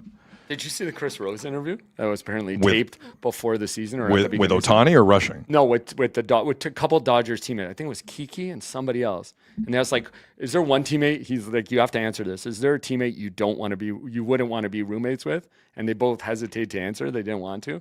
And in the end, he forced them. Both of them said Rushing. And they're like, you'll find out why once you get to know him. And it's pretty damning and telling. They hate his guts down there. Yeah, it's weird. They hate his guts. So weird. Now awake in the chat. Only 13 more years of Vladdy. Well, so they better figure this out. Somebody's got to pick up that Bo slack. That's all I'm saying. But you've gone down this road a couple times, and I like the point. But what's the theory on who's going to stand up to Vladdy? I don't know. Honestly, because it's not going to be John Schneider. But that's why having a guy like Bo, who's so focused on hitting and just needs to talk it out, can change Vladdy's mindset. Again, I thought I saw some good things from Vladdy. He got jammed in his first at bat. He hit 2 really hard line drives to outs, and I get it. And I'm not talking exit velocity, because exit velocity comes on ground balls to shortstops that turn into double plays. But it looked like he went the opposite way with one, and you could see him look up like, man, I thought I hit that well. I don't know. His at-bats looked a bit better to me last night after the first one. I mean, this is a guy, Vladdy's a guy, since 2023, he's hit 30 homers once. Yeah. Now, can't argue that. I mean, if Bo is the Vlad whisperer, I'll give you that, but it's to be maybe a 30 homer guy or a 26 homer guy. Because Vlad has never been that kind of guy outside of minor league ballparks in a pandemic. Right. Ever. No, you're right. So, I mean, but in the postseason, if he is a Vlad whisperer, it's to a point. But I do take with what you're saying. But what we saw in the postseason was something different, something special. Without Bo in the lineup, yes, it was. What does that have to do with it? I'm just saying. Bo wouldn't have made that team worse if he was in the lineup last year. That's my argument. Not the way he was hitting, no. Not the way he was hitting. He gave you the lead in Game 7 on one leg, so don't say you would have made it worse. But him and as a short changed things too. Yeah, that's fine. But Bo was willing to play That's fine. second. That was a major part of the postseason. The Jays never asked him to play second before. Maybe if they had, he would have moved. We'll see. So blame the Jays for that. Oh, I will blame the Jays eternally for the Bo Bichette's a shortstop thing. because that is their decision. Agreed. Bo, I'm not mad at Bo for that, 100%. But to your point, the who's going to stand up to who and where and when, that's a problem in that. I agree. Because someone in the organization really wanted him to be a shortstop. I think Bo really wanted him to be a shortstop. Let's not alleviate all the blame from Bo. Oh, of course. But it wasn't a good picture. Again, and when Jimenez went to short in the postseason, it really changed a lot. But again, look, Jimenez is struggling already. Playing that position is very taxing. It is taxing. It's the most demanding position probably on that field. So for Bo to do it for that many years consecutively and being in there all the time, I give him some credit for that. I mean, Jimenez feels like he's an IL stint away here. Every time he goes to dive for a ball or something, even why he didn't get in a bat last night, I think he's truly dealing with something. I want to make this clear. I don't hate Bo Bichette, contrary to what some of you might think. I don't. I'm just kind of unmoved by it all. Okay, that's fair. The guy got a stupid contract and he left. What are the Jays going to do about it? Exactly. Like, it's crazy. I agree with that too. And you're right. Listen, defensively, Jimenez is not the same player he was in the postseason. Yes. He's not. That's what I mean. So you can bank stuff on the postseason or you can do it over the course of a season. So we'll see. The Vladdy shoe thing? Okay. What am I missing on the Vladdy shoe thing? So seventh inning, Trey Savage is on the mound, and they're about to suffer a pitch clock violation because there's no one at first base. The person normally at first base, Vladdy. So initially, the thought was, okay, he needed a washroom break. Like, Vladdy was not on first. After the game, John Schneider was asked what the deal was. The answer was way worse than a washroom break.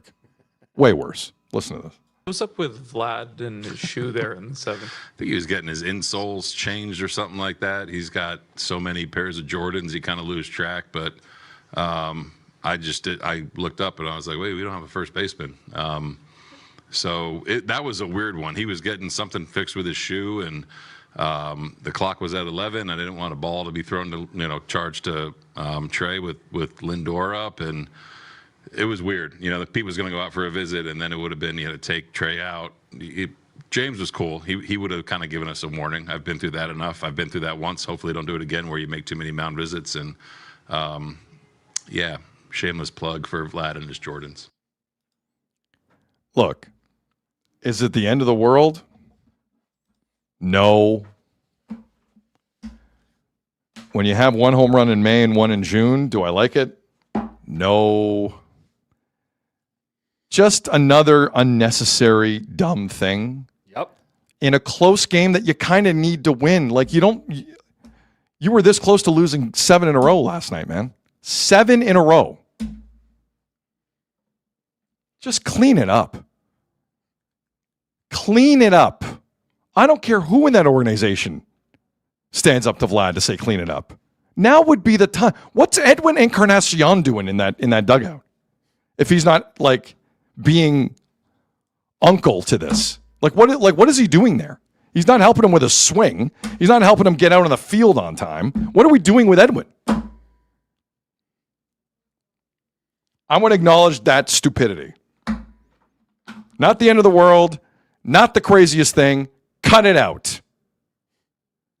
Because you almost hung a ball on you, Savage, on your own player, and yet you're lucky that the umpire didn't do it.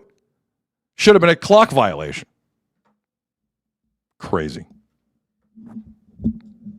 Anything on that, Azzo, or not? Be professional. Just try. And like John, I don't know if John, it sounded like me, like John's starting to get at his wit's end with this too. Because he could have said maybe he lost a cleat came out some, but his insoles? Like what? What do we like? Yeah, no. Again, we need some professionalism here. And again, professionalism can get you into the playoffs with how bad the American League. This team's going to have nobody to blame but themselves if they don't make the playoffs.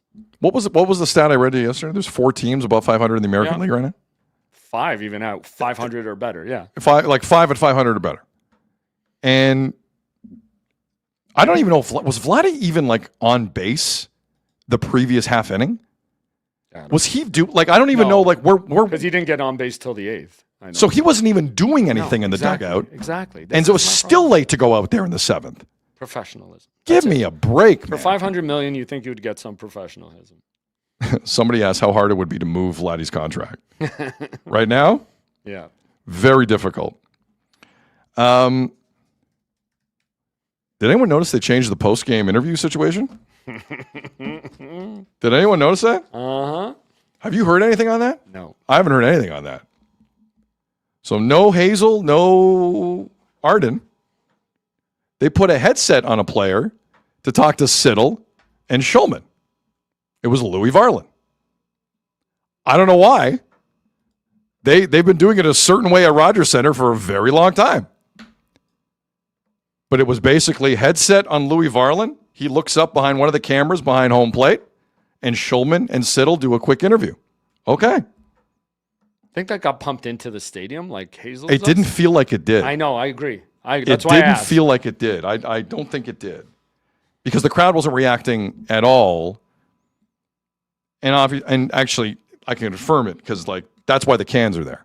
You're shutting everything out when you get the headphones on. So now there's 6 teams at 500 or better. Oh wow, it's going by the Went second. up. That's what I mean. Wait 5 minutes, it'll be 7. But even in that moment with the headset and Louis Varland, guess who showed up with the Gatorade? Guess who showed up? Guess who it was? Your boys, Miles Straw and Guerrero Jr. And Miles Straw did it first. Vladimir Guerrero waited 20 seconds and did it again. Hilarious. Hey, man, they're celebrating their first win in 7 games. Look, Come on. if Sportsnet reporters said, I'm not doing this anymore, good for you. Hell yeah. I don't know that. I'm speculating. I don't know that. But if they did, I would understand. I would 100% understand. All right. Finally, the Blue Jays Training and Health Development Center down in Dunedin is doing a great job right now. Oh, boy. So we're not going to see Addison Barger for a while. Maybe not this year. Out of nowhere yesterday, they announced that Addison Barger, already rehabbing from an elbow injury, this is from Keegan Matheson, now has a stress fracture in his back. Yep. It's a small fracture, but it is a fracture. He'll be shut down for a couple of weeks. Addison Barger's appeared in 9 games this year. He has 22 at-bats. That's it. 22 at-bats. Trafalgar in the chat. Barger is Mr. Glass. I mean, yeah, it's been a rough year. This is a weird one because now players are getting hurt not playing. Yeah, but it's because of how he plays the game. I said this in spring. He's never been through a full season. He swings so violently. He throws with such force. He doesn't know when to back off himself, even coming back from injury. He can't just ease up and slow himself. Sorry, into it. so you have information that he hurt himself in the batting cage or something like that, Well, swinging? Schneider, he said it multiple times. Said it to Schulman. Said it in thing last night. He's having a harder time hitting than he is throwing. Right. Because he can't lay off or he can't just ease. We've seen it, man. This guy plays at 100. But it was the throwing that got him in trouble the last time. Right. When he came back for 1 game. Yes. That's what I mean. He can't slow himself down at all. It's insane. I said that. He plays the game way too violently. He does. I'm still not sure what caused this latest setback. But generally, the feeling is he goes 100% all the time. Now, I normally, I don't mind people that go 100% all the time. In a world where people are all over Vladdy to run to first, part of me doesn't hate it. Yeah, but when you're injured, you have to ease your way back. Yeah, but again, I don't know how this got re-aggravated. He could have. It's not re-aggravated. It's something new. It's something completely new. He could have been getting off his couch and this happened. I don't know what he was doing. They didn't say anything. Well, Schneider said something last night. It's more hitting than that. Every time he hits, he's putting more stress on himself. That's not good. Because you compensate for when you have an injury. Your body has to compensate in some way. That's how this works. Well, ask Alfonso Davies then. Yeah. All right, so Addison Barger is not going to be around for a while. Yeah, stop banking. And again, we banked on Kirky coming back. How's he been since he came back? He's been terrible. Absolutely terrible. Although I'm not ripping on Kirky after what happened over the weekend. I agree. I am not ripping on Kirky. All right, best of luck to Addison Barger. And I'm glad they're pumping all that money into the development center down in Dunedin. Seems to be working. Seems to be working. Hey, Azzo. Yes, sir. Great time of year. So much is happening. Puck drops, tip-offs, first pitches. When the game is on, you call the shots. Head to betway.ca And bet your way. Must be 19 plus. Play responsibly. There's a soccer game in Toronto Thursday. Croatia, Portugal. Round of 32. Kind of big. Now, in terms of Portugal, I know Cristiano Ronaldo gets a lot of attention. Deservedly so, because they never sub him off. Bruno Fernandes is another guy for Portugal. Manchester United midfielder. Kind of important.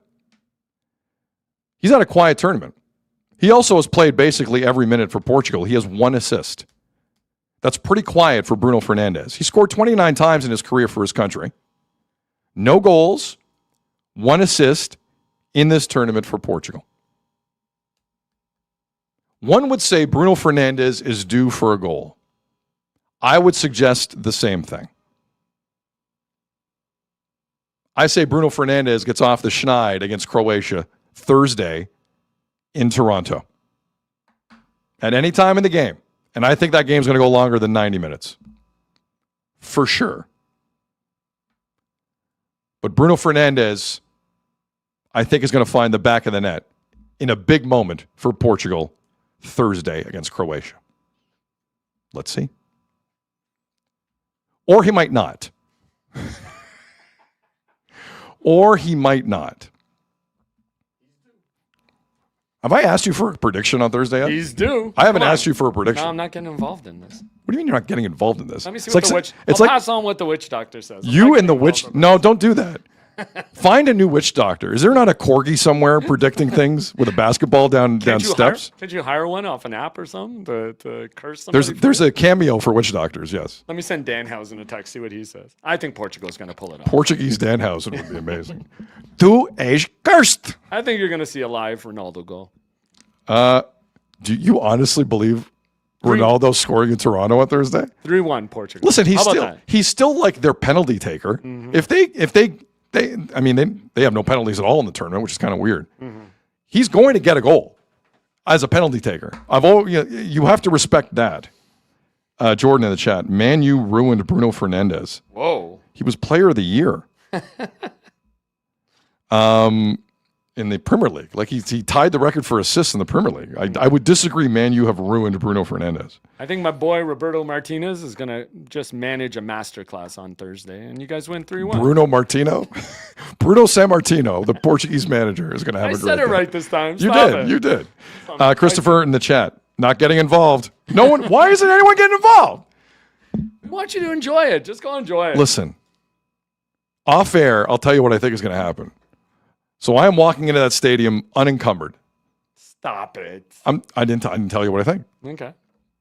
I didn't tell you what I think. By the way, Jordan wants you to know he was being extremely sarcastic as an Arsenal fan. Oh, see, sarcasm's tough in the chat. It is. Appreciate the context on the sarcasm. Jacqueline, I'll ask one of my backyard squirrels who's going to win and let you know. No problem. The squirrel, also a witch doctor squirrel. Did it see its shadow or no? I don't know. It's a good point. Okay, let's. It's 1:22. Jesus. I think we did an hour on the Jays. No, you did like half an hour on the Morocco match. Nuh-uh. Yeah. Nuh-uh. Yeah, you did. Who's got you a said clock? it would be quick, and then Who's ignored me for half an hour. Who's got a clock in the chat? I bored you for half an hour. No, I said you ignored me. Oh, ignored me. That I did. Ignored yes. me. Yes. Boy, you never bore me, buddy. I did ignore We're you. making up.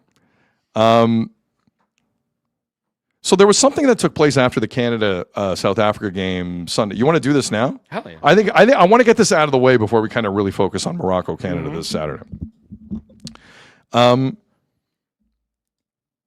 There's something happening in this World Cup I was not prepared for. The amount of people globally that hate Jesse Marsch. That's a lot. I was not prepared for this. I knew he was a little polarizing in the States. There were people who didn't like him. There were people who kind of respected him. There were people who didn't. That I was prepared for. Global hate is not something I was prepared for. But clearly when Jesse Marsch ran Leeds United as manager years ago, he pissed a lot of people off. So You're getting choked up. I'm getting emotional just thinking about it. So let me start with this. And listen, at the center of this latest thing is Jesse Marsch having team meetings on the field after the game. Look, does Jesse Marsch know the cameras are there? Hell yes. he knows the cameras are there, okay? The camera was in the circle. If he cared, he'd tell the camera to leave the circle. He wanted the camera there. Let's be clear about that. But I'm okay with it. Whatever. Other people are not. Let's start with a huge sports talk radio station in England, TalkSport. And they have a show in the evening with two guys who used to play in the Premier League, Jamie O'Hara and Jason Cundy. And the voice you're going to hear really ripping Marsch is Jason Cundy. Jason Cundy was offended Jesse Marsch, an American, was kissing the Canadian badge after the game. Like offended. This is what he said. Marsch kissing the Canadian badge. Well, he's their manager. I know, but he's American. Kiss the badge. He's a Canada manager. I know, but I can't imagine Tuchel kissing the England badge. If we won the World Cup, I don't know. We ain't won the World Cup. Look, congratulations, well done. Don't know, I'll see him off. He's a Canada manager. He's American in America. He did not like Jesse Marsch kissing the Canadian badge. Again, I've seen plenty of coaches who were foreign from the team they were running become like citizens after a win. I have seen that a million times. I'm good with it. But Jesse Marsch is hated. Example 2. Actually, technically, I think this is example 3 on this show of Jesse Marsch being hated. CBS Golazo are creating a ton of viral content for CBS and Paramount. And they have a bunch of panels before and after every game. The panel we're going to play for you involves Marcelo Balboa, who played for 3 World Cups for America. 3 World Cups. 90, 94, and 98. He was a defender. But the main voice in this you're going to hear is Troy Deeney. Troy Deeney was a striker in England for a long time. He scored 140 goals for Watford. Fairly experienced guy. Like, not like the top level, but he played a lot. Troy Deeney. English guy. Once again, some English folks do not like Jesse Marsch. So, this segment starts with the quote that Jesse Marsch told Canada after the game, that you are now heroes. Troy Deeney, to start this clip, does not realize he said that quote on the field in front of cameras. Wait till you hear him in the middle of this clip realize that Jesse Marsch did this on the field and the disgust in his voice. Again, I don't know where this is coming from, but man, they hate this guy. Moments like this when Jesse Marsch comes under pressure, because yes, they've gone so far, but they're treating this as if they've won the World Cup, and like whatever comes next now is like it's super a bonus. You should be saying that type of motivational speech after the next game. Once you go out, that's like a motivational speech for what you've lost. That should have been a, hey, we knew we could be here. This is what we've worked towards. Great job. Enjoy tonight. Let's watch a couple of games and get back to work not maybe have tomorrow off. Let's get back to work in 2 days' time. I think it's just a bit too much. At certain times, I just think it's a bit too much. And I said it at halftime. Remember when he went over to the referee and his player had to calm him down? I think one of the big things for Jesse Marsch is his emotions are like this. If they win, he's up there. If they lose, he's down there. That was a bit too much for me. And he's a bit of a performer as well, Marcelo, where he does like to put on a show. He does like to put on a show, you know. He knows where the cameras are all times. I just need to get something confirmed. He did that on the pitch? Mm-hmm. Okay. Yeah. Changes everything. Sorry. And just so everybody's listening, they're just telling me in my head, that was all on the pitch. Now I lose all respect for it, because that's all performance. That's all pre-rehearsed. Like, okay, if we win, this is what I'm going to do. I lose all respect for it, because again, there's certain times and certain moments, things are for the dressing room, and they just stay in the dressing room, and that's our moment, you know? Afterwards, that's our moment. And the one bit to your point there as well is the game's won. They won in a late winner. Now, all of a sudden, it's about you. I know you think you're talking about everybody else, but you're Canadian heroes, you're heroes, you're heroes, you're heroes. At some point, just be like, good job. Alan in the chat, damn, the English hate the U.S. Well, in turn, Canada with that. Goodness. In the U.S., hate the U.S. a little bit too. It's true. Like, It's true. And you forgot the Irish clip we played. Oh my God, it was the Irish clip. Yeah. It wasn't just English. Yeah. Wait till you have this. I got a Polish clip I'm going to run for you here in a second. Polish TV went nuts. Okay, but let's go back to now. I believe Jesse Marsch should be allowed to defend himself here, and he did after the game on Sunday. Now, he went down the road of performative very quickly. The person asking this question does not mention the word performative, okay? It's obvious Jesse Marsch knows what's out there. So Jesse Marsch was asked about the meeting with his players on the field. This is what he said. Cameras and the microphones caught you talking to the team after the game and saying you're Canadian heroes. What did that moment mean to you to kind of communicate that in that moment, and the fact that that message resonated now beyond your group but out to the world? Yeah, I mean, look, people like to say it's performative to meet on the pitch, and frankly, I don't give a shit what people have to say. Like, all I care about is our own team and what we do together. And in these moments, it's hard because after the game, everybody gets pulled in a million different directions by media, and you don't really have a chance to be with your team unless you take that moment right there. So at different times, we've shared messages with each other. I always try to get the leaders to speak because, again, they're Canadian. This is their national team. But I wanted to be able to, voice to them like how important a moment this will prove to be for the sport in the country, for the national team program.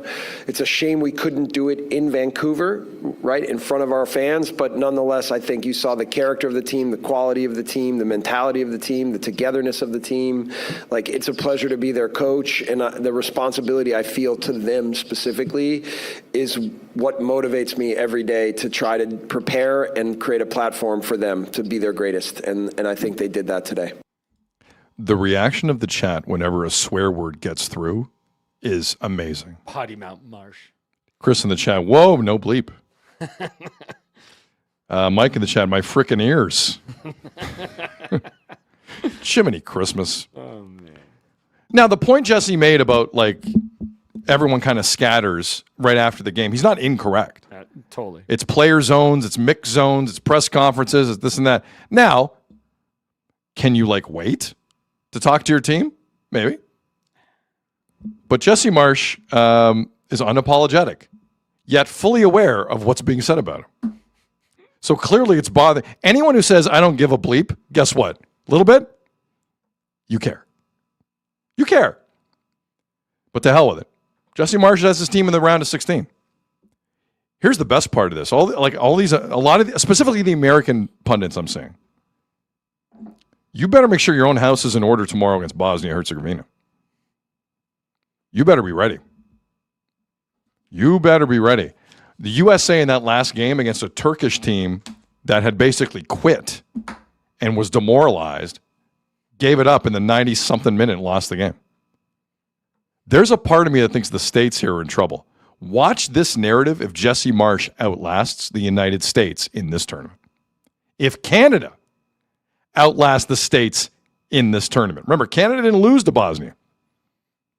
Didn't win either. But you know what I'm saying? Any critiques about people critiquing Jesse Marsch or Jesse Marsch? No. So Jesse's very self-aware. He knows what he's doing, and he knows what he's saying. Again, I'll go back to that Tim Howard clip. Jesse loves Jesse, which is fine and true. The American stuff, he did kind of pick a fight with them with the anthem stuff that he said, where he said we used to have to force American players to sing. He was looking for a fight there. Yeah, he tried to piss them off because they didn't want him. So I get where the American kind of anger comes towards him for saying stuff like that. The stuff after field, he's totally right. He wants them to absorb the moment and be there to say stuff. Does he go over the top sometimes? Sure. Maybe it is a bit performative, but it fits the moment. Whatever. And you keep winning, do it all you want. I'm good with it. Hell yeah. Klein Sasser in the chat. What would Holger Osiek do? That is a deep Canadian soccer cut. Well done. Well done. So there are moments where Jesse does get more performative, or of course he does. Where he's trying to pick a fight or distract. There are other decoys and stuff he says. Moise Bombito grabbed him at halftime. Yeah. And said, no. Not worth it. You're not going to make a show here. Turn around. I like that. I like that too. Good luck, America, tomorrow. Back to shootouts. Back to shootouts. This is the one. So Germany and Paraguay kicked off the shootout day. Morocco and Netherlands was the nightcap for penalty shootouts. It was Germany, Paraguay, and it was a wild shootout, man. Paraguay had 2 chances to win it. They blew them both. Eventually, they got it done. Germany's out. Germany's gone. I want to go back to a really significant moment in World Cup history. It was July 8th, 1982. It was the semifinals in Sevilla, Spain. And FIFA had just put in a rule that said after 120 minutes, the game would not be replayed at a later date. We're going to have a shootout same day. That's the first time they did it. The old rule was we'll play again later, like in 3 days. That sucks. But that was a rule in soccer globally for a long time, the replay. Imagine if there were replays nowadays. I think Fox and TSN would be fine with the replays, I got to be honest with you. Good numbers. But FIFA in 1982 said shootout in the World Cup. Semifinals, first one happened. July 8th, 1982. It was West Germany and France. Some people still look at this game as the greatest ever played in World Cup history. And they went to a shootout. West Germany won the shootout. There was one player on West Germany who missed. His name was Uli Stielicke. And for the listening audience, this is a photo of Stielicke who collapses in agony after missing this penalty. His goaltender, Schumacher, this cheap bastard, he was trying to console him. But that's what it meant in the moment behind the net in Sevilla on July 8th, 1982 against France. Now, West Germany would win this shootout. This was the only penalty they missed in that shootout, was Uli Stielicke. When we woke up yesterday morning in the history of World Cup soccer, this was still the only German to miss in a shootout. Ever. Wow. Ever. Yesterday, 3 players missed. That's how good Germany and West Germany have been in shootouts in World Cups. For decades, one guy only missed in German soccer history. Yesterday, Kai Havertz, who I'm not going to rip because he was like their best player yesterday, Germany, Nick Voltemwanda from Newcastle, and Jonathan Tah, the defender, who missed the net completely. And Paraguay wins. Now, there's a lot of discussion right now in the German camp about why Jonathan Tah, the defender, the central defender for Bayern Munich, who'd never taken a penalty before at that level, ever, walked up and took the penalty. There's now a lot of speculation, and not for the first time in German history, that other guys did not want to take it. That's why I will never criticize people who miss, because you don't know who turned it down. That's a soccer thing that happens a lot. In the 1990 World Cup final, Lothar Matthäus of Germany, their captain, wanted no part of the penalty that West Germany were awarded against Argentina in Rome that night. A defender named Andy Bremer stepped up. Not only scored, but decades later would say, yeah, Lothar Matthäus, he was a huge chicken about it. He wanted no part of it. So I took it. Players remember that. And midfielder Götze for Bayern Munich is being accused of not wanting to take the penalty. Joshua Kimmich apparently asked him multiple times. He said no. So up steps the defender who's never taken a penalty like that in his life. Good for him, Jonathan Tah. Tough moment. Germany's out of the tournament.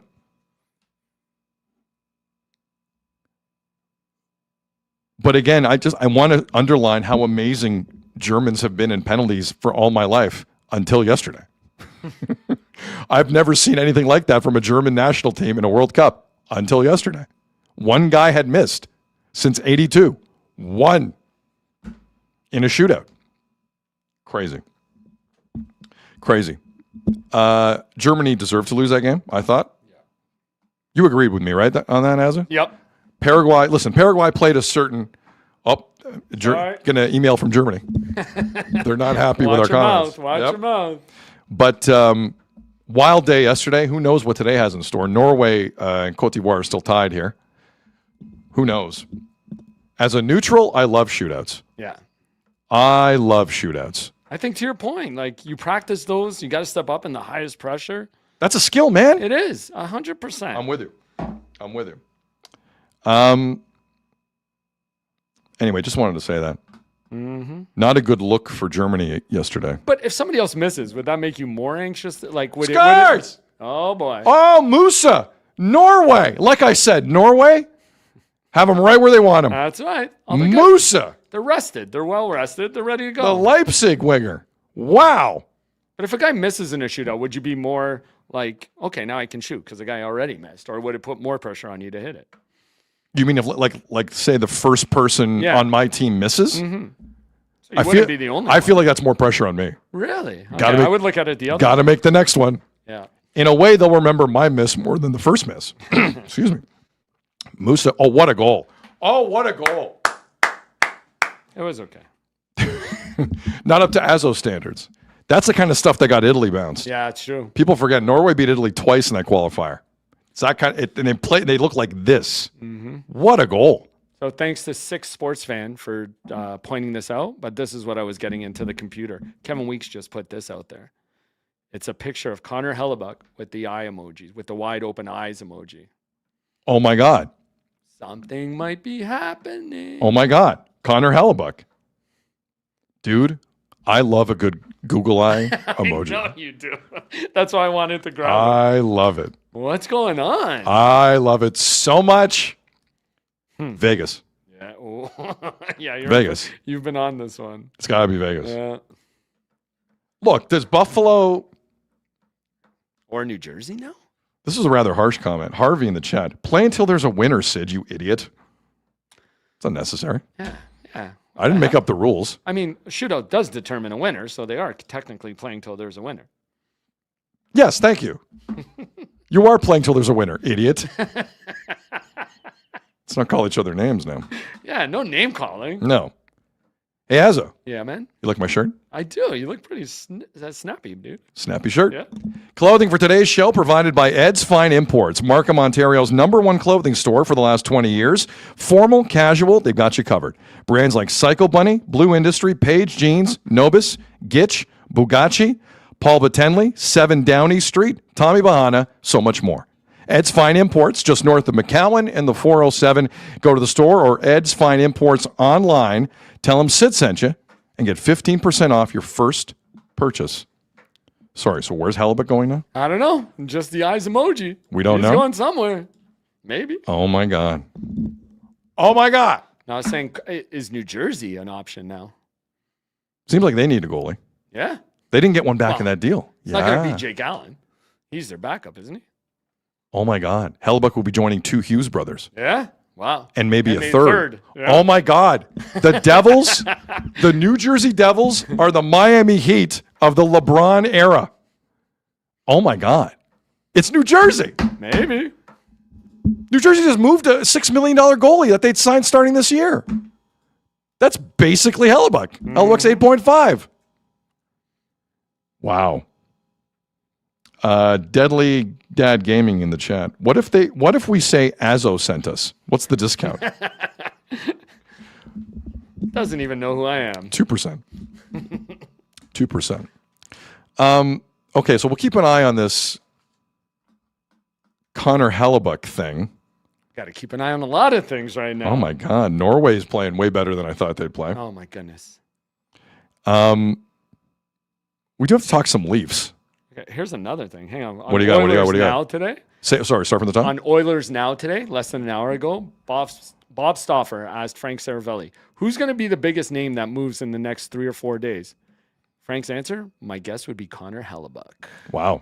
Connor Hellebuck's going somewhere. Wow, here we go. Oh, boy. The New Jersey Devils are going to move heaven and earth to put Team USA together and not even make the playoffs. Watch this. Watch this. Dreger had about an hour ago. To date, New Jersey Devils have not been in the mix for Connor Hellebuck. Things can change with a call, but as of right now, there's no link to the Devils post Markstrom to trade to the Florida. I love the Devils are thinking this, and Sheldon Keefe is their coach. Still their coach. It's true. Like, reach for the stars, guys. Jesus. Oh, wow. And the Lakers already put out their thank you LeBron post. Oh, they couldn't wait to put that out. Yeah. They were dying to put that out. So It's interesting. That was in the drafts. Thanks, LeBron. How long is the thank you, LeBron? Okay, Out of curiosity, Here, I'll show I'm you. curious. I'm very curious how long that is. It's actually it's like not even a paragraph. It's just a statement. Give me 1 sec. Randy in the chat. So Sid, we stay live until Hellebuck and Kawhi move? Both? No, I don't think so. I don't think so. Here it is. It's Okay, like a fair thing. LeBron James. Let's see here. Sorry. Oh my God, that's nothing. That's a paragraph. Yeah. Well, it is. It's what? It's one line. Oh, 2 lines. It's two lines. 2 lines. They put out a 2-line statement on LeBron leaving. Oh, 3 lines. 3 lines. Call them one of the greatest athletes in history. 3 lines. Yeah. How long did that take him to come up with? 3 lines. We will always be thankful for his 8 years with the Lakers, including the title he led us to in 2020 under the toughest imaginable circumstances and the countless records he broke in purple and gold. We wish him all the best in the future, but both on and off the court. He will always be a cherished part of the Lakers family. This is hilarious. Oh, man. Brady Kachuk got 2 lines when he left, and they hated his guts. I know. Oh, that Pretty is quick, though. amazing. I'm surprised that came out so quick. Good for you, Lakers. Yeah. Good for you. Chris in the chat. Chat GPT wrote it. Probably. Grace in the chat. Statement was a decoy. Oh, wow. Christopher Bird in the chat. Yikes, not very sentimental. So here's Shams on the decision. I'm told this is a happiness-led decision for LeBron James. He feels like he needs to find his happiness. Shut up. It's happening. I knew that would. Oh, man. Oh, get out of here. Are you serious? His happiness? That's what Shams is saying. Don't blame me. That's all Finds Shams. his happy place? Mm-hmm. Where's that? LeBron James won a title in LA and he gets a 3-sentence goodbye. And they're very short sentences. There's 4 very short sentences. How many lines did Joseph Wall get? Yeah. I don't know if there was a statement. I have no idea. Wow. I'm just curious. Now I'm comparing how many lines in the goodbye statement. I just think that's really quick. Wow. They made this decision. They were ready to go, man. Move on. Oh my God. They were so done with LeBron. Listen, you pick up Luka Doncic, we all know how this is going to go. We're all very aware. So is it just Golden State or bust? So he chases another title? Or Cleveland? Could he go back to Cleveland? I could see him going back to Cleveland. Yeah, me too. With Bronny. Me too. It's Bronny or Golden State. I don't see any like... The Lakers keep Bronny, just send him to I don't see like Denver. I don't see OKC. I don't see... Because he can call a shot. If he wants to take no money and go somewhere, you can be part of them. It's up to him. A lot of people wonder if Toronto's in the mix. Him and Kawhi could both come here. Oh, wow. That's what people It's are throwing in truly... here. I'm more on LeBron coming here than Kawhi. Okay. I'll take LeBronto over Kawhi Khan. I've got to be careful with that. Sugar Sharks, he's going back to Miami. What if he goes with Giannis? Dude. Yeah. How close are the Raptors to winning the East then? Oh.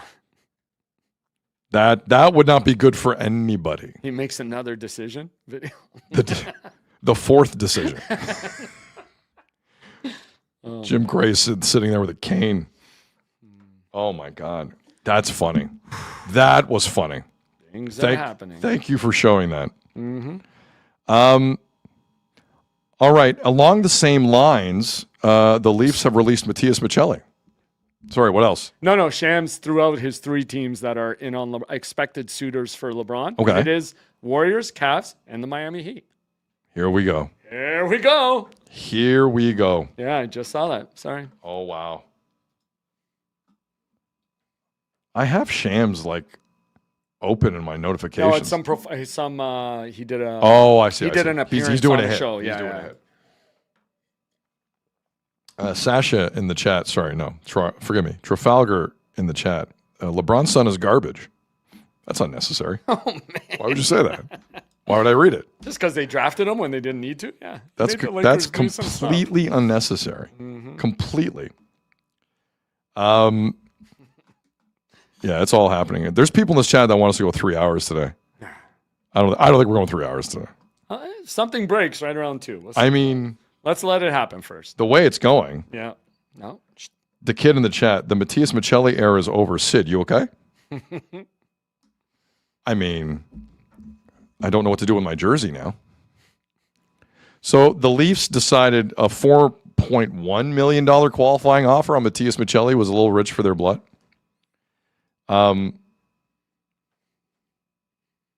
There's a lot of kind of moments of the Treliving era that will signify the Treliving era. Like a lot of people will go towards the Brandon Carlo trade immediately, and I understand that. There's something about Michelli that makes me want to brand the Treliving era in Toronto that way. It made the least amount of sense. You picked up a guy who was like a healthy scratch 30 times in Utah. And it was supposed to work out. Like, Michelli was a nobody. A nobody. He wasn't the only one. But he's such a bad player. Minus 23? Something like that? And he didn't even play that much. If you're a minus 3 and you don't play that much, special. That's a special minus 23. Sasha in the chat, Michelli was a decoy. Yes, he was. And there's a lot of people online saying, yeah, Michelli, you could just replace Marner. Just replace Marner that way. All right. Not that easy. Not that easy. This is 100% the right move by the Leafs. Whoever picks up Matias Michelli with any level of seriousness, because the guy had like 50 points or something like that. Like, I could see a team looking at that, having no scouting department, and saying, yeah, he's worth a shot. Good luck to you. 100% this was the right move. What was the highlight of the Matias Michelli era? He scored like 3 goals against Utah? Was it a hat trick against Utah? Or 2? Down the stretch when they were out of it, and all of a sudden he was scoring every game. But there was one earlier in the year where he was a healthy scratch for a while. Mm-hmm. And then they played him against Utah, his former team. And he was great. I want to go through the game log. It's one of the funniest moments of the Leaf season. Yeah. He was so bad. Matias Michelli was awful. Scored some nice goals. Come on. Scored 2 against Edmonton on February the 3rd. Oh, my God. Where was it? Where's the Utah game?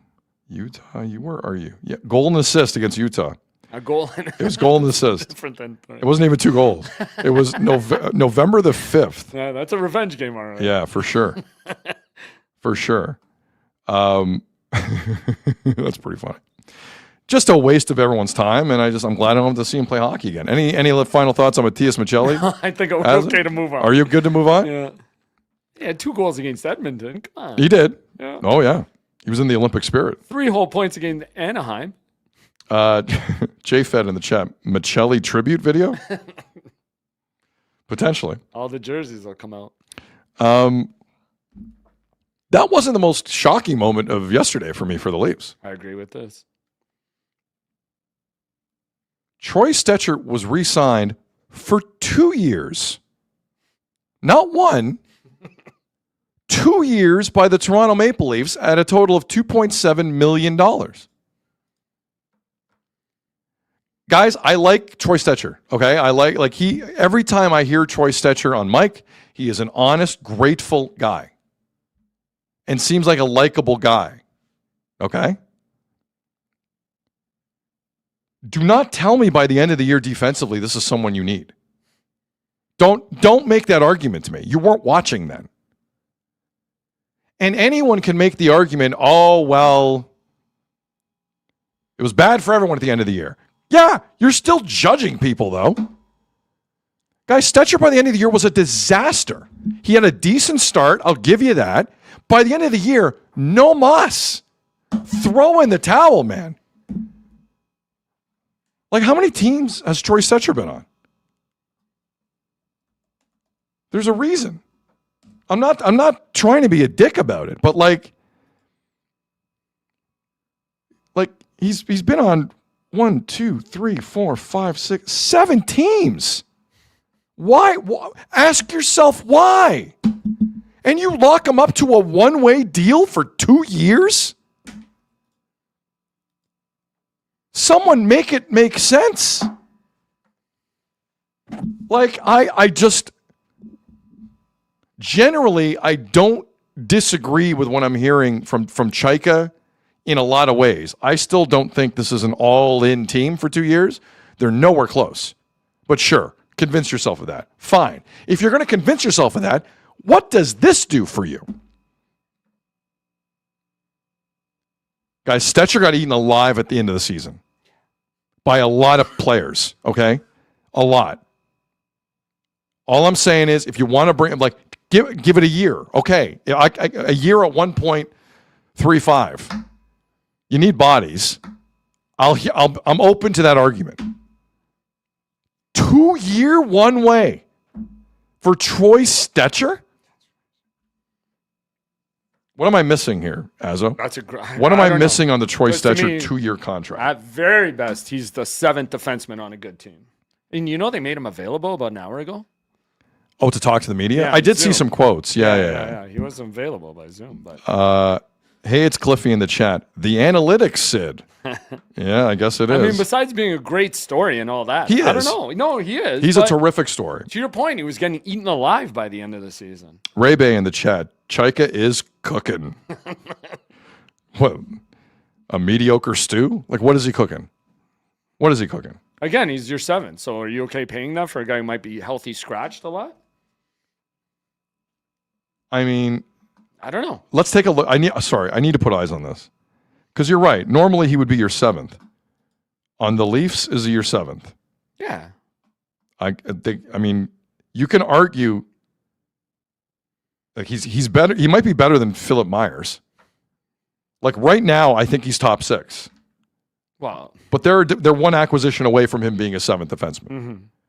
But right now, he's like he might be in there. Actually, Emile Andre's in there. I take it back. Emile Andre would be there. You're right, top 7. And hopefully there's 1 or 2 more defensemen coming in. That's what I'm saying. But You a would one-way pray. contract would mean, like, you would think 1 or 2, or they're looking at other people to lock this guy in on a one-way contract. I mean, 1.35 isn't that much to cut if you have to, right? Are the Washington Wizards now in the LeBron James discussion? I didn't see that. Scoop B. Well, apparently Golden State's going after Davis, too. Anthony Davis. That one's going to be tougher. I keep reading. Yeah. I'm sure they're trying. So do him and Anthony Davis want to reunite then? He was the reason they traded Anthony Davis. Yeah, I thought so too. Like let's not assume Anthony Davis and LeBron are on good terms in any way, shape, or form. Mm-hmm. Chris in the chat, does Azo have a no movement? Nope. That's between Sick Media That's and fair. Azo Party. One day you'll just see me on Tony's show. That's on Puck Sickpedia. Go on the website and see if Azo has a no movement.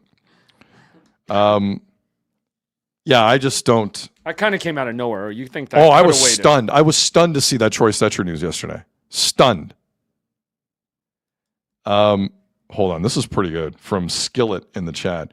Troy Stetcher contributed to the tank, reverse engineering a cup for 2027. Well, that's definitely one way to look at it. That is one way to look at it.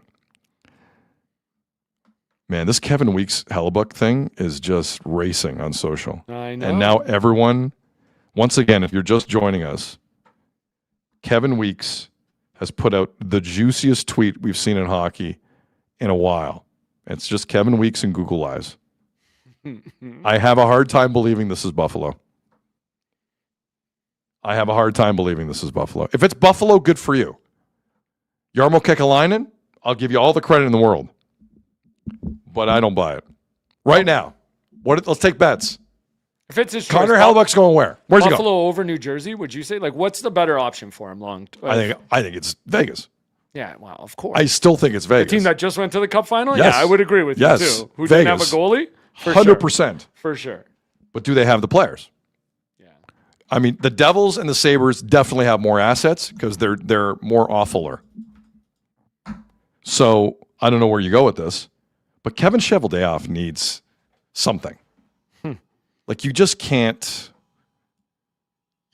first round pick, second line forward this. Yeah. Like I don't think folks in you got to start worrying about the crowds in Winnipeg. Like let's cut the BS. You got to start worrying about the crowds. Naz in the chat. Sid is going to be wrong about Norway and Buffalo. Oh boy. Wow, there's a lot going on there. There is. I don't know. This game's not over yet. You know Norway, they get comfortable fast. Chris in the chat. I say Seattle. No, I don't trust Seattle to get any business done. If they couldn't get Jason Robertson. Which team has more U.S. hockey players? It would be the Devils. I say the Devils. Oh, listen. If you have one Hughes on it, I think Hellebuck would be interested. They have two. And maybe a third And potentially coming. maybe a third coming. Yeah. I'm going Devils. Although Jordan Leopold, the owner of the Wild, spoke again the other day. Did you hear this? No. I'm of the opinion if Quinn Hughes asks for $20 million a year, I don't know if that's even possible because it's 20% of the cap is capped, or 20% is the most you can get. If he asked for $20 million a year, if mathematically that was allowed, I think he'd give him $20 million. Did I hear Freach say he's looking at like a 3-year deal for him, or that's what he's heard? Something about a 3-year deal only? For Quinn Hughes? Yeah. I thought I read that somewhere. That's an interesting number. Yeah, right? That's why it stuck out to me. Well, some guys just want to be free agents all the time. If they think they're going to keep getting better. Well, if NHL teams are And going to like react to your free agency in this way, and not lock into a market. correct. I don't think Minnesota's a bad market. So to apparently, be in. yeah, I think it was on the Fan Hockey Show regarding summer contract extensions. I think Nico Hischier gets done. I think Bo Byron gets done. I've always believed Quinn Hughes is going to sign for 3 years. In mini? 3 years is a fascinating number, man. Right? Wow. I hadn't heard that. That is really interesting.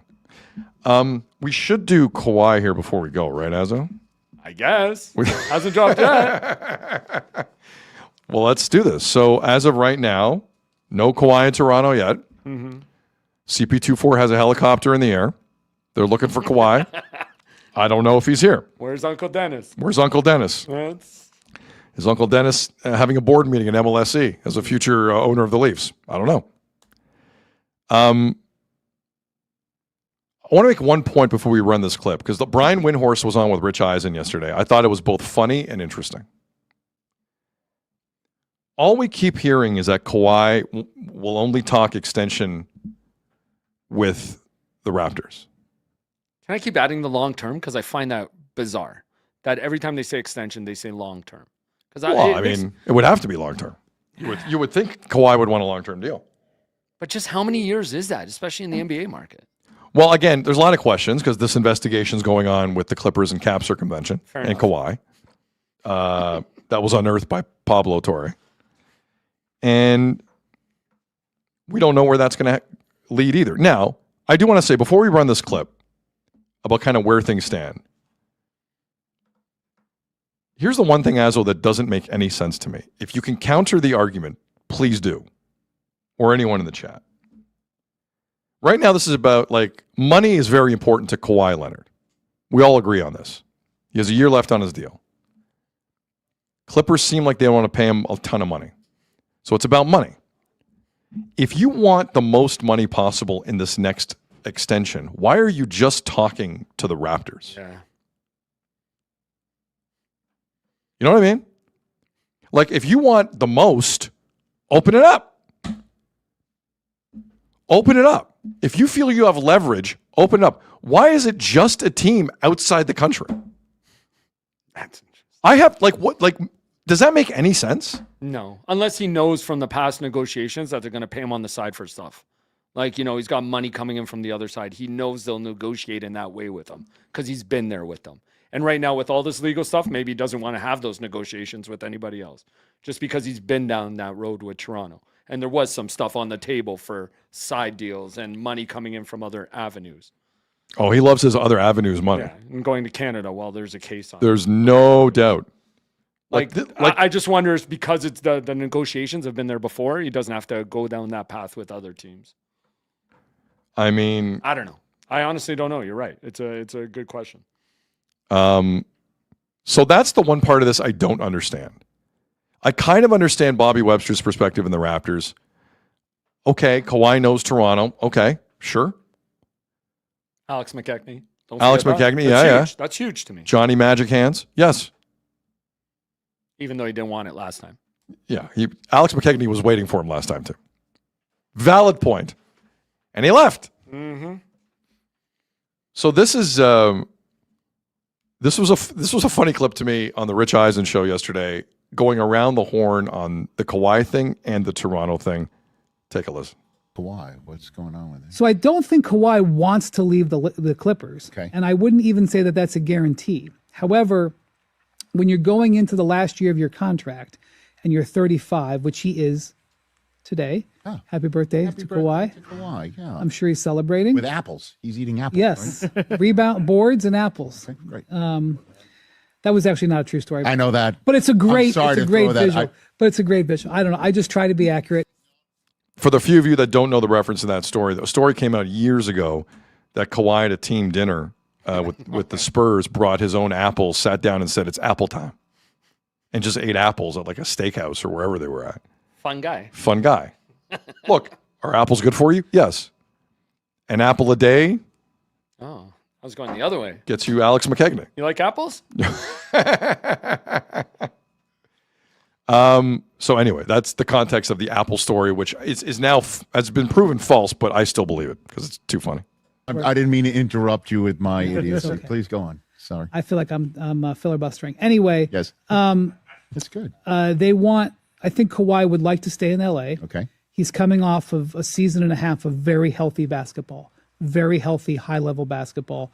He made second team All-NBA this year, averaged 25, shot 51%. I think he shot 90% from the line, shot the high 30s from three, an excellent season. And so if you're him and, the investigation is there, and I don't have answers for what's going on there. I just don't know what's going to happen. Right. But you would want an extension. If you're 35 years old, you're coming off of, he's been healthy for a year and a half, and he's played like 100 out of, like 103 out of like 120-ish games. Like he's been healthy. You want to be taken care of. And I think the Clippers are not ready to extend him. I don't think the Clippers came in and said, we got to trade you. And so you're like, look, if you don't want to extend me, then I think I'd like to go, and I'd like to go to a certain place. And, Shams Charania, my colleague at ESPN, has reported that the place he wants to go to extend is Toronto. Go back to Right. where he came from. Now, if that trade happens, I think you will hear, oh my gosh, I loved it there. They treated me well. Remember, like won a championship. they were like Kawhi friendly restaurants, right? I want to know if the Kawhi, they called it the Kawhi and Dine. That was their whole. I remember that, right? I was there for the finals. They posted on the door all the restaurants that were participating. Yes. Like his logo was the KL2 or whatever. Uh-huh. They posted that on the door and said Kawhi and Dine. Are those stickers still on the door? And is that standard? Run it back. Remember at the parade, the guy gave him a plant. Yeah. All those things. I remember all that. And that's all very wonderful and nice. And there's a banner up there that he delivered and all that stuff. But I suspect the reason he wants to go there is for money, because the Raptors would be willing to extend him. Okay. I think there's other places might be too, but I think he likes that possibility. So I think there's a stronger possibility of that happening than, at least right now, of AD than going to Golden State. Mr. U6ND in the chat. Mr. Load Management can eat it. Okay, I got a question. Go on. Because what I heard there was him also say the preference is for him to stay in LA. Is there any correlation between that and the Lakers making the decision and the move with LeBron today? Would you trade a 41, 42-year-old for a 35-year-old? You mean LeBron with the Clippers? Huh? No. Kawhi with the Lakers. Oh, Kawhi with the Lakers. Because they made the decision. Now help me out here in terms of a link. I don't hate the idea, but I haven't heard Shams connect Kawhi and the Lakers But we yet. do keep hearing his preference is to stay in LA, except the Clippers aren't willing to give him an extension. So what if the other LA team steps up? The same day they're deciding to move on from LeBron James. Would the Lakers be open to that, though? I don't know. That's what I'm like saying. here you have, I guess if you're the Lakers, you have a rare moment where now you're kind of free of LeBron's influence, which at times is amazing, at times is pretty passive aggressive and suffocating. And here's your number one guy in Luka Doncic. This is not a debate now. It's his team. He better perform. But he needs something. He needs help. Is Kawhi the guy? Yeah, I don't know. I'm just saying. The fact that LeBron, all this LeBron stuff dropped today. I don't disagree that he needs Doncic could use his Pippen. I don't think Austin Reeves is the Pippen. I like Austin Reeves, but on a team where all these guys can't, like Austin Reeves, probably the most healthiest guy out of all of them. probably. Shooter in the chat. Reeves, Luka, and Kawhi is a problem. It could be, but again, this is. I'm just correlating because we keep hearing LA is the preference. Right. And is it true that he's saying he's going to try and help LA or the Clippers get as much as they can back? I've seen that a few places where it's like he's like, okay, no, I'll help the Clippers get a few more pieces. That BS. What are you gonna do? You gonna force Jacoby Walter in that trade with Toronto? That's annoying. I just hope Toronto's not being used as leverage here again. And then the other LA teams. Well, they're being used for something because it's Kawhi Leonard and he doesn't give a damn about Toronto. And he's in that investigation. Yes. Let me. I saw something. I stumbled upon this and I didn't think it would hit me the way it did, and it did. We all know the NBA now has a rule for how many games you have to play to be award eligible and first, second team All-Star eligible, correct? And how many games is that? Oh, 65. 65, right. Sorry. How many games did Kawhi Leonard play last season? 66? 65. Okay, I knew it was right. On the nose. Wow. Not a second on the court longer than he had to be eligible for the contractual bonuses, the first or second team All-Stars, defensive voting, MVP voting, all of the things. Mm-hmm. You have to play a minimum 20 games or 20 minutes in 65 games. And Kawhi Leonard, as pure as the driven snow, of course, played 65 games. I don't trust this guy as far as I can throw him. I do not. And I got a bunch of people telling me he had a great year last year. On a team as bad as the Clippers last year, a lot of players could walk into that environment and put up numbers. I got news for you. That's the NBA. Okay? That was not a winning program with the Clippers last season. We're not breaking any news. This feels wrong and icky. Now, in terms of like the names you're seeing potentially in the mix, it sounds like whatever Bobby Webster is cooking up, like would be the type of trade offer you would make if you were a responsible GM, if you're the Toronto Raptors. Stick to it. Like, what was the one I saw? Let me grab this. And to your point, though, but 65 games did get him second all NBA team. And that's a bonus, too, in the contract. Yeah. But you're bang on. Like, how can anybody disagree with you that Kawhi just is looking out for Kawhi? Kawhi loves Kawhi. Kawhi loves Kawhi. About nobody else. I do not trust this guy or the people around him at all. That's fair. But I see something like this, Azzo, and I'm like, I mean, I can understand people's appeal to it. Jake Weinbach put this out there, and again, this is strictly speculation. Toronto's potential trade package for Kawhi. I'm going to say something here, Azzo. After every one of these items, you tell me good, not good with it. Brandon Ingram going the other way. Good with it? Good with, of course. Grady Dick. Yes. Trace Jackson Davis. Yep. Who most Raptor fans wouldn't recognize if they hit them with their car. Yeah, no kidding. Jamison Battle. Yeah. You had to think about that one, eh? Yeah. No, yeah. I did, but yeah, of course. A 2028 first round pick. Mm-hmm. 2029 first round pick swap. Yep. Like there are some who believe that's what it would take. Now, there's an extension that has to go along with that. Right. That's my issue. But like what's pulling me back in constantly on this is that is reasonable. Yes. But how much can you count on the guy? Like you're bringing, like it's still a young team. Like you're bringing in Kawhi Leonard to lead. Right. Is that who he is? Set the tone. I don't Set know about the tone, lead. I don't think lead. Or is he Juan Soto doing anything he wants to do on his own? Maybe. And I got news for you. That's exactly who he is. We've seen in multiple stops. Yeah. But he's all business on the court when he does play. But I think what I like to hear is the players don't seem to be changing as much as they want CMB or that. Now it comes down to how many draft picks or the draft compensation. So yeah, just be responsible with that. Because like when you asked me yesterday, can they beat Detroit? Can they beat this?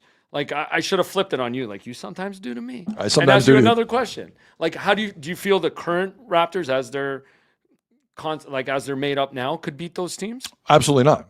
Do you think Kawhi could help them potentially beat those teams? Are they a better team with Kawhi than those names you just mentioned?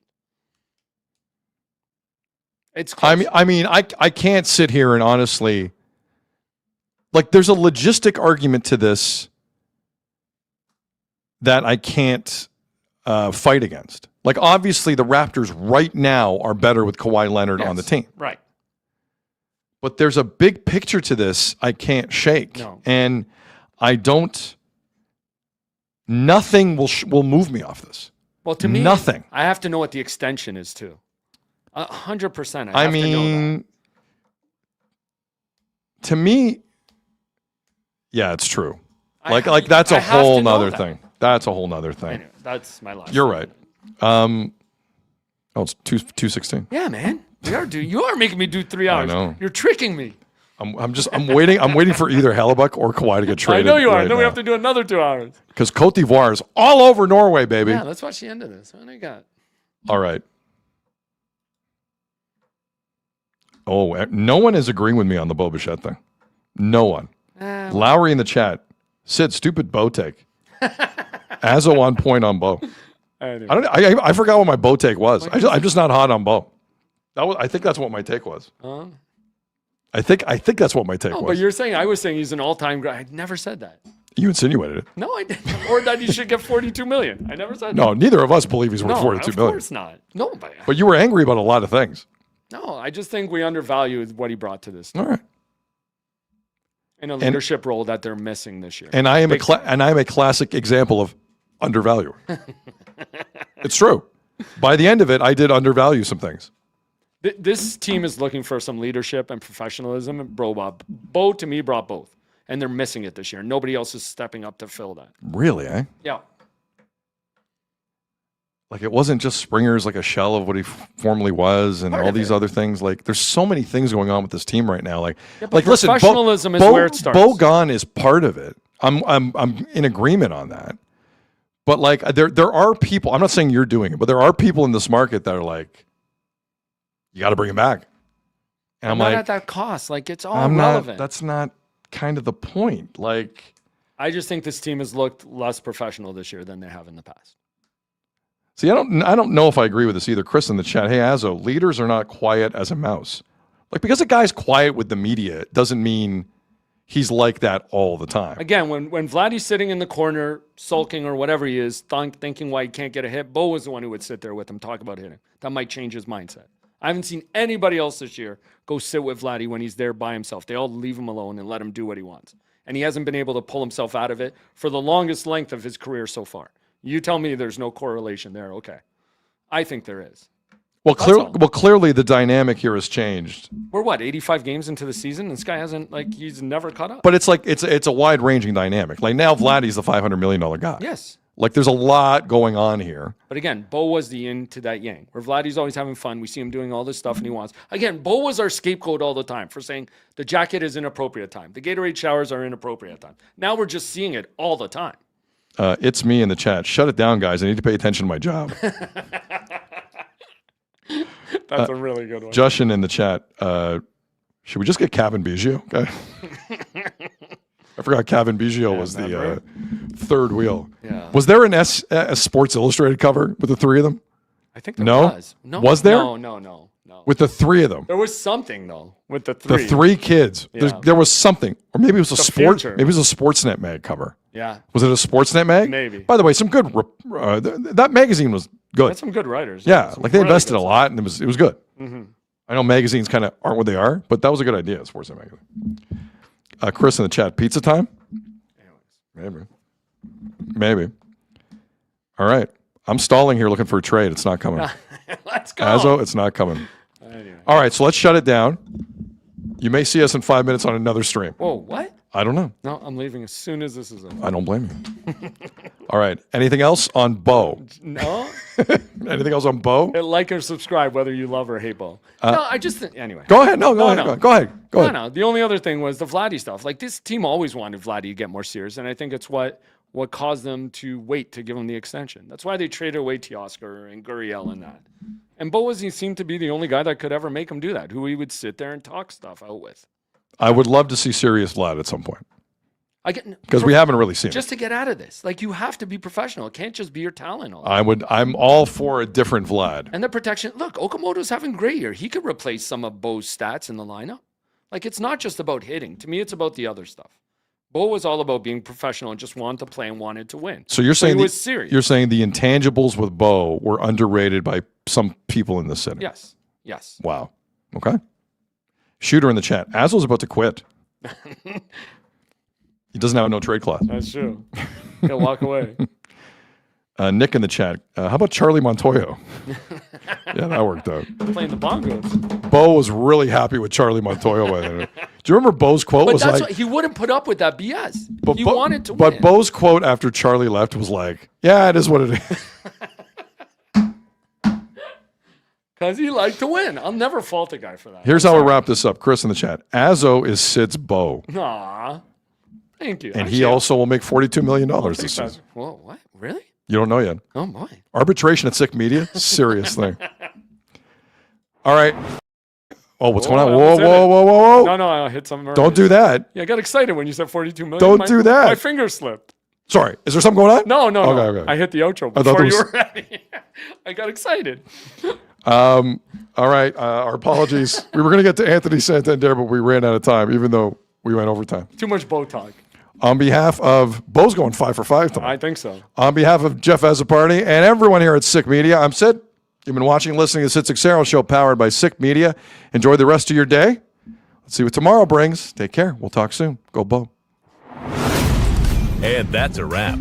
Hope you don't miss us too much until next time. Follow the Sid Seixeiro Show on YouTube, X, Instagram, Facebook, and wherever you get your podcasts.